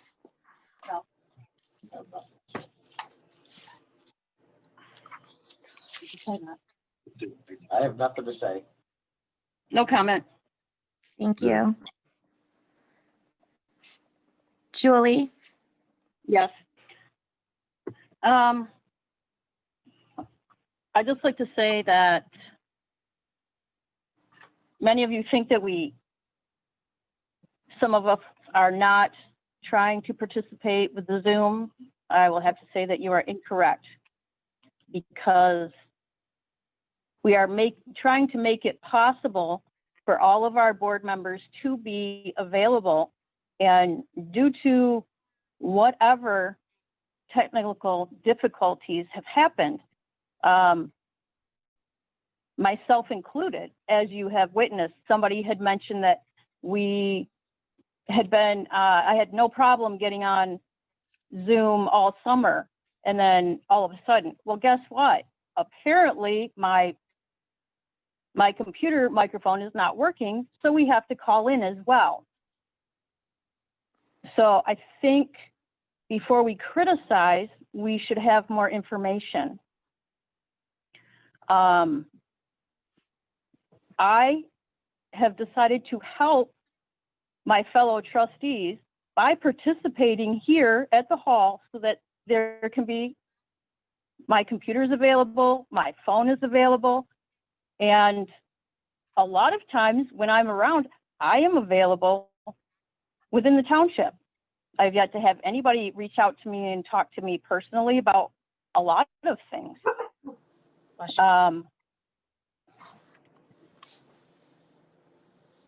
And I would like to have a lot more communication. I would like to have a lot more transparency. I also think that there are members and people within the community throwing up walls.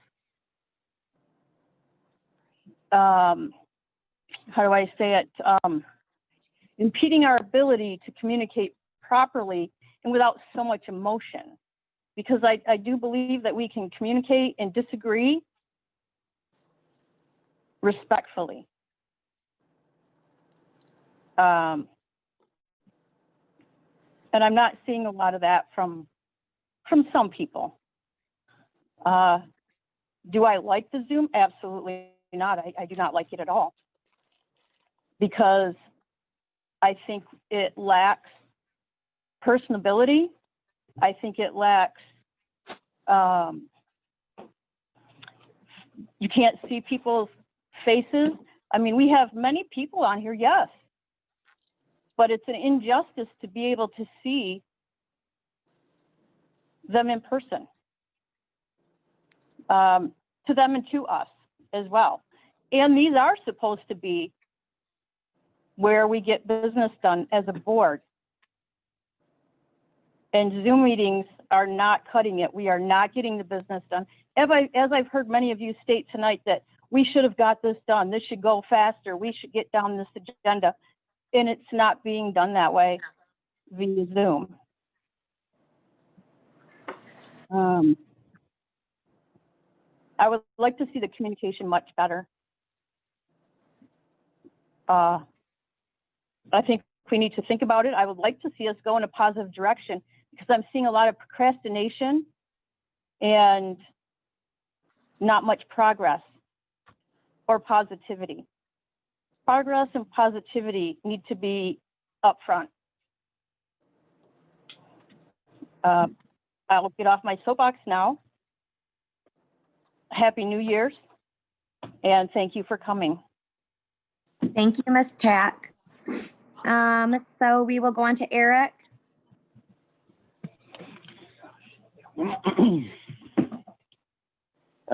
First, I'd like to say that many of the points that Julie Tack mentioned, I would like to also echo and reiterate without having to vocalize them.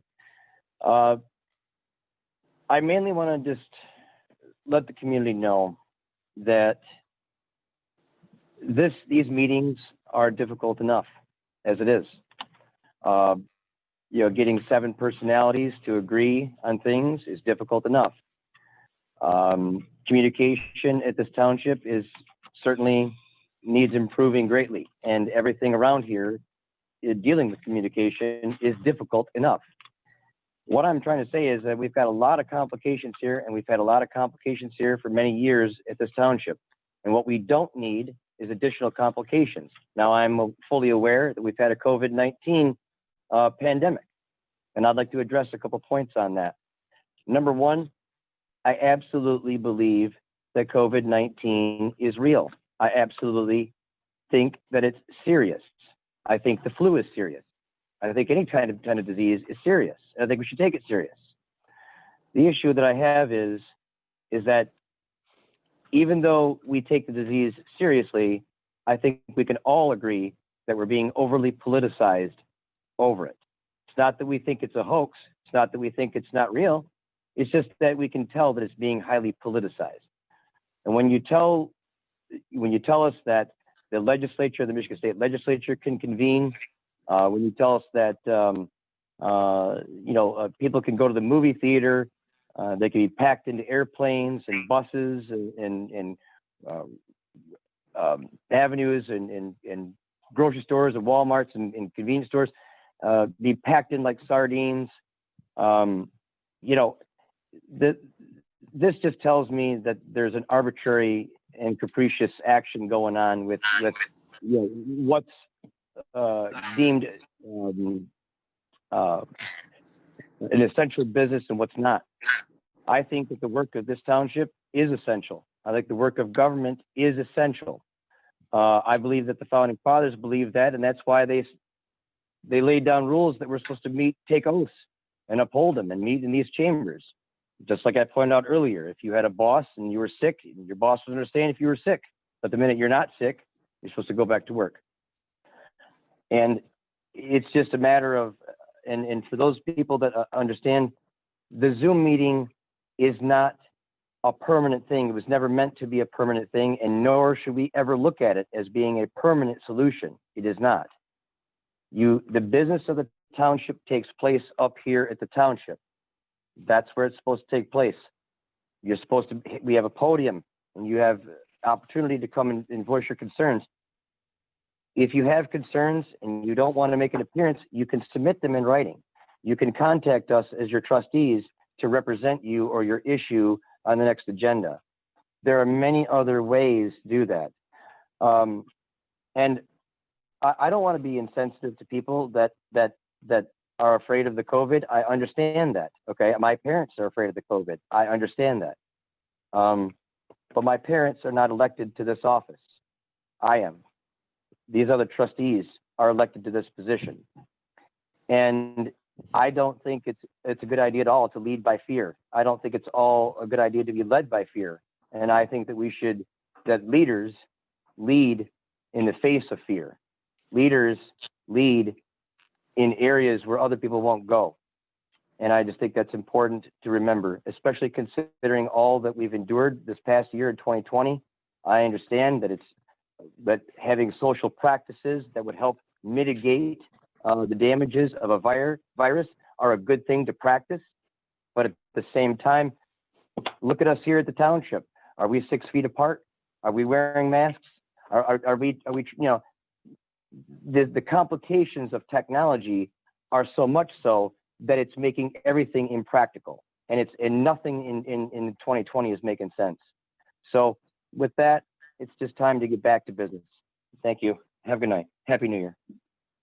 Thank you, Eric. Mr. Congdon? Thanks. Well, I was going to say nothing because we've been here so long, but I'm going to make a real brief point. First, this is one of the highest attending meetings I've seen. There was 47 people on. So I'm glad to see people are attending the meeting. So thanks to all them. And then I'm just going to make one point, and I'm off here, is that Zoom or in person, you can get business done either way. The reason business gets done is because everyone has an agenda and they slow all the process down. It's going to be the same thing when we're in person. There's no difference. Being in person or in Zoom, it makes no difference. Business can be conducted at any time if you want to get it done. So, thank you all for coming. That's it. I'm done. Thank you, Jen. Appreciate that. Just a couple of things. And I'll touch on this very briefly because there's been a lot of talk about it. I know that a lot of the board members look at Zoom as a restriction. I look at Zoom as an open door. I look at if we can be in our boardroom and we can find a way to Zoom in, you got people that may not want to leave but want to attend and be there live with you. I think us looking into that technology and making it happen, we're one step ahead of the game. We're going to engage a lot more residents into our meetings. And that's with or without a pandemic, with or without COVID. I just think that it's an open door for us, and that's an avenue that I would like us to explore in the future. Even when COVID goes away, that we could still continue to do it. Another thing is, as far as control of my meetings, I will agree with my residents. I do need to learn how to control it a little more effectively. I don't want to be rude and cut my board members off when they're trying to express themselves or their opinions. But I think that the board members, we all need to review our board policies and procedures, and we need to read those, and we need to make our statements, and we need to save our discussions for our comments during our board comments. If you have something you want to elaborate on, you do it now.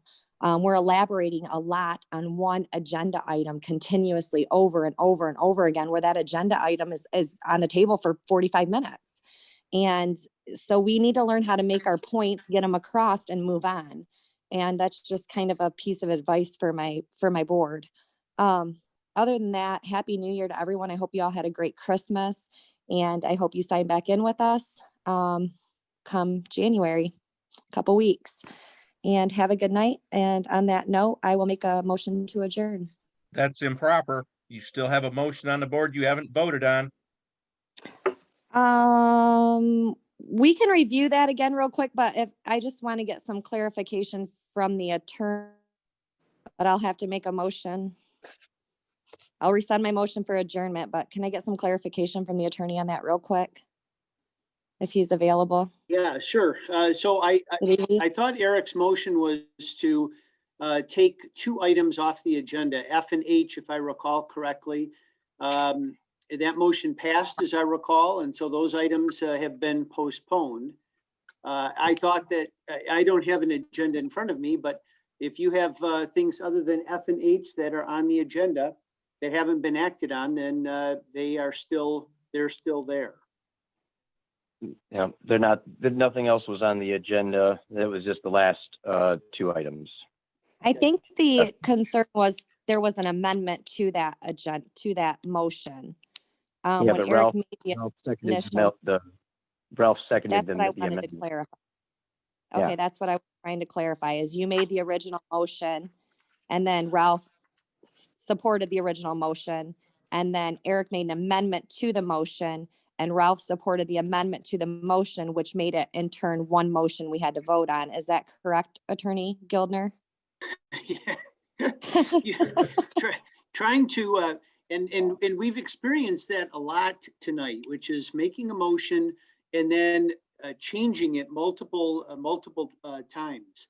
And that's something that is when we do meet and I review some of the policies to have an effective meeting, I think we can touch on that again. I think what would help is if there's a motion, you have discussion. At the end of discussion, then if there's any amendments that need to be made, as opposed to trying to do it piecemeal. Honestly, I don't remember the exchange and whether you voted on the amendment or not. It appears to me as though all board members agree that those two items have been postponed and everything else was acted on. And if that's the case, there may be a technical parliamentary error there, but the board all seems to be on the same page. So would we be okay to close our meeting, or should we visit that again and approve the original motion? Again, if there's a parliamentary error there, that doesn't amount to an Open Meetings Act violation. All board members seem to be, excuse me. Oops, there's some background noise. Long as all board members understand that that's the case, then you can proceed in that way. Okay. So then, sorry, Rachel, what would we do about then? Because if we tabled F and H, we were supposed to add on to the end of new business about limiting the amount of items on the agenda. new business and old business, whatever it is. I mean, I'm Oh, I tired thought we of my- talked about, didn't we talk No, we about s- length of after meeting dates? And then we made No, a all motion. we did was say about cutting the meeting to 9 o'clock. So was supposed to be on there about limiting what goes on the agenda. Which I'm fine. We can put it on the next one. I don't know if that's what we can technically do, but that didn't get addressed neither, so. And at a future meeting, my suggestion would be that you set a limit in terms of when people can add and subtract to the agenda, so that when you show up, you know what's there for the most part. There will always be some things that need to be added and taken off, but I see a lot of things happen, but a lot of communities will say that if you want something on the agenda or taken off, you have to respond by X time on such a day. And that way, again, we don't have all the jumping around during the meeting itself. Good idea. Yeah, Right, because it does say that in our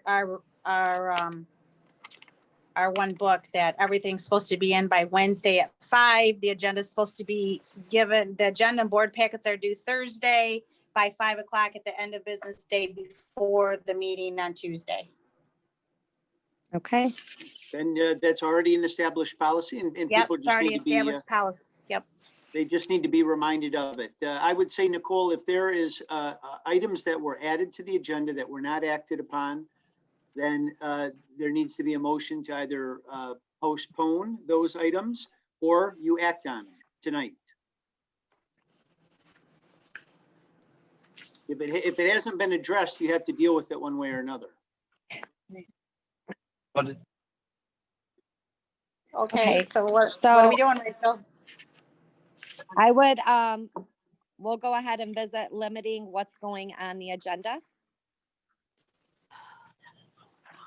We'll make that I. It was never removed. Go ahead, Nicole.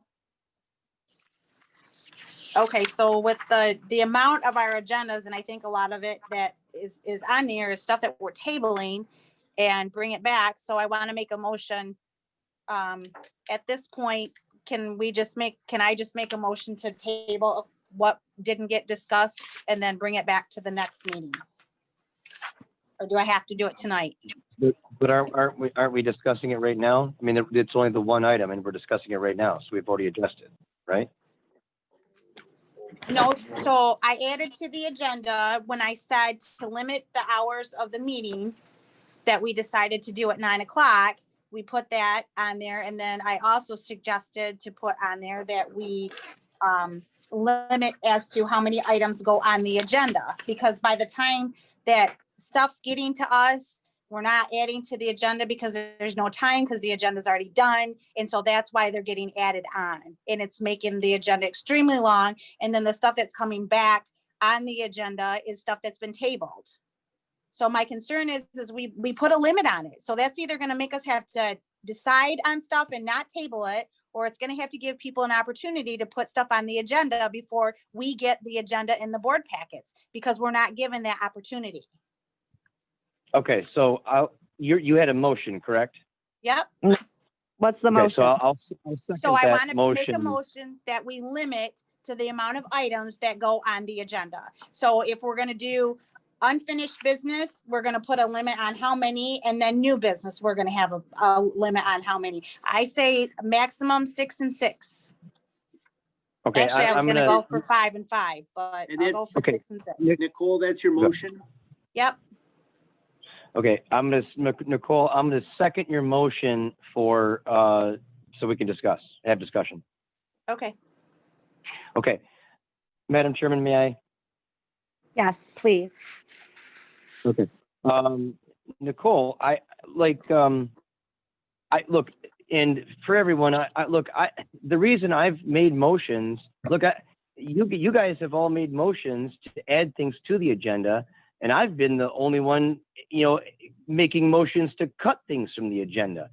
And look, I've only done that because I can clearly see how long these meetings are taking, And I want to, I want to point out to the community, because I didn't think to point this out during my board member comments, but on average, we waste about 45 minutes per meeting because of the Zoom technology, okay? Whether we're dinkering with it, whether someone's laptop runs out of batteries or someone's phone runs out of batteries, or like, Trustee Tack said, with her microphone went out, it's a technical issue thing, okay? And we're all now corralled around one laptop because my laptop failed on me the other day. My laptop's in the shop getting fixed. I couldn't predict that. I thought I was going to be home sitting on my couch tonight, behind a computer screen. So my point is this: a lot of, and again, I wanted to point out that I had to waste 10 minutes of the meeting dealing with the police officers that some resident called on us. Okay, so that's a lot of this entanglement of the meeting and these things that are taking a lot longer is because of the Zoom. Okay, and that is one of my biggest contentions about it. And that's why I wanted to get rid of it, because it's been nothing but a complete headache for all of us. So if we just take the Zoom out, my goodness, that just gets us 45 minutes back of our meeting. And our meetings are going to be 45 minutes shorter. We already made them to where we made it to go to 9 o'clock. And look, let's be honest also, there's been a few, no offense to our supervisor, okay? But our supervisor has also put a lot of very touchy, complex, and issues on the agenda that take a lot of conversation. Some of them didn't all need to be on there at the same time, all packed all in one meeting. So if we spread this out over other meetings, I don't see us needing to put a restriction on the number of things or items that we can put on an agenda. As long as we meet in person, we can get through them a whole lot quicker. Okay, that's what I'm saying. Even if it's right now temporarily doing Zoom or something like that. So just so everybody knows, 3 things have been tabled. 2 under unfinished business, 1 under new business. Then we have the whole appointment of members. So there's 1, 2, 3, 4 areas that have been tabled there. This stuff has been on the agenda for 2 or 3 meetings now. Then we have the letter of concerns, which the residents are frustrated because this letter is not being read. So I think, that's only 3 residents. That's 3 residents that are concerned about a letter that basically rebukes a board that hasn't even been able to get their feet wet yet or get communications down yet. Right, I understand. I'm just saying what's been tabled. So out of all of that, we have 1, 2, 3, 4, 5, 6, 7, 8 things that we tabled on an agenda.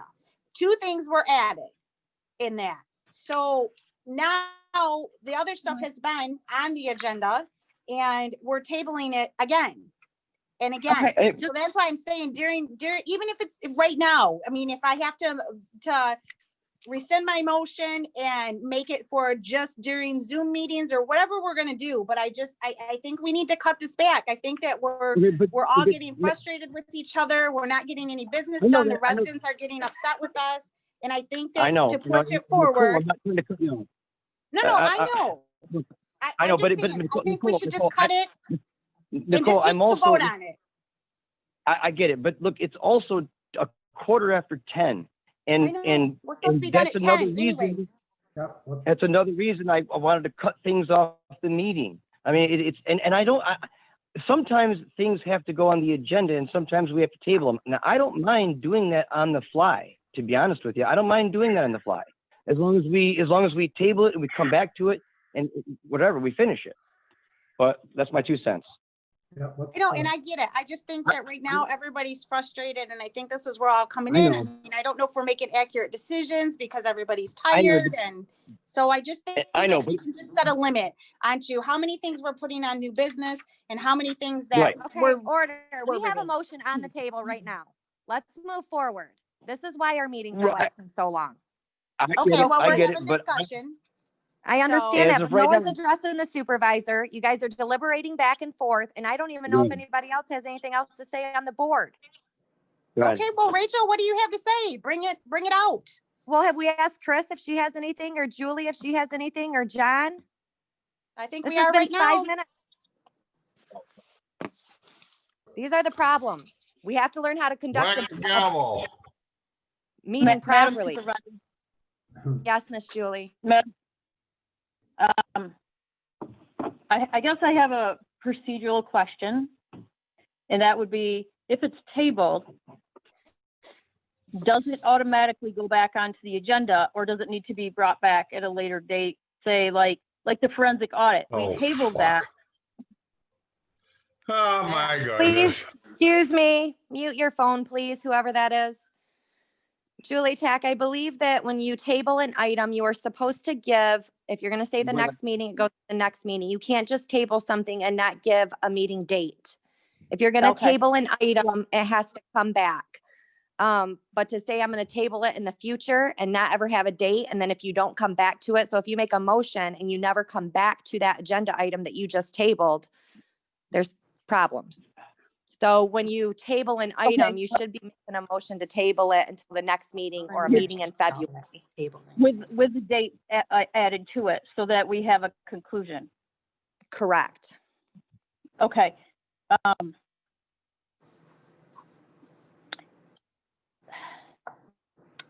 just asking because like the forensic audit, it's going to take me more than 2 weeks to find out the information. No, and that's okay. That's okay. That's why I had asked you to let me know. So if you want Correct. to table the forensic audit until, the second meeting in February, that would be more of a clarification. That's what we should be doing when we're tabling items. Okay. So I think we just need to take a vote and then be done for this evening. That's just I my agree. opinion. So we have a motion on the table to limit the agenda items to 6 unfinished and 6 new business. As their support was from Eric. Nicole, will Correct. you please take a roll call vote? Yep. So Julie, No. Eric, Eric's in the restroom. okay, Ralph. No. No, we're taking a vote on it. John, No. who am I missing? Eric's not there. Chris, Okay. Yes. okay, Eric. I'm sorry. Okay. The motion is to limit the amount of agenda items on the agenda under unfinished for 6 under unfinished business and 6 under new business. No one Yes. says. Okay, Nicole, yes. John, I got Rachel. No. Okay, 4-3, motion passed. It was 4-3. Did we call Chris? Yeah, she said yes. Okay. Okay, so with that being said, I will make a motion to adjourn the meeting. I second that. Thank you, Julie. You're welcome. All in Good favor, night. say aye. Aye. Aye. Good night. Everyone have a good night. Oh my gosh, what time is it? 10:19.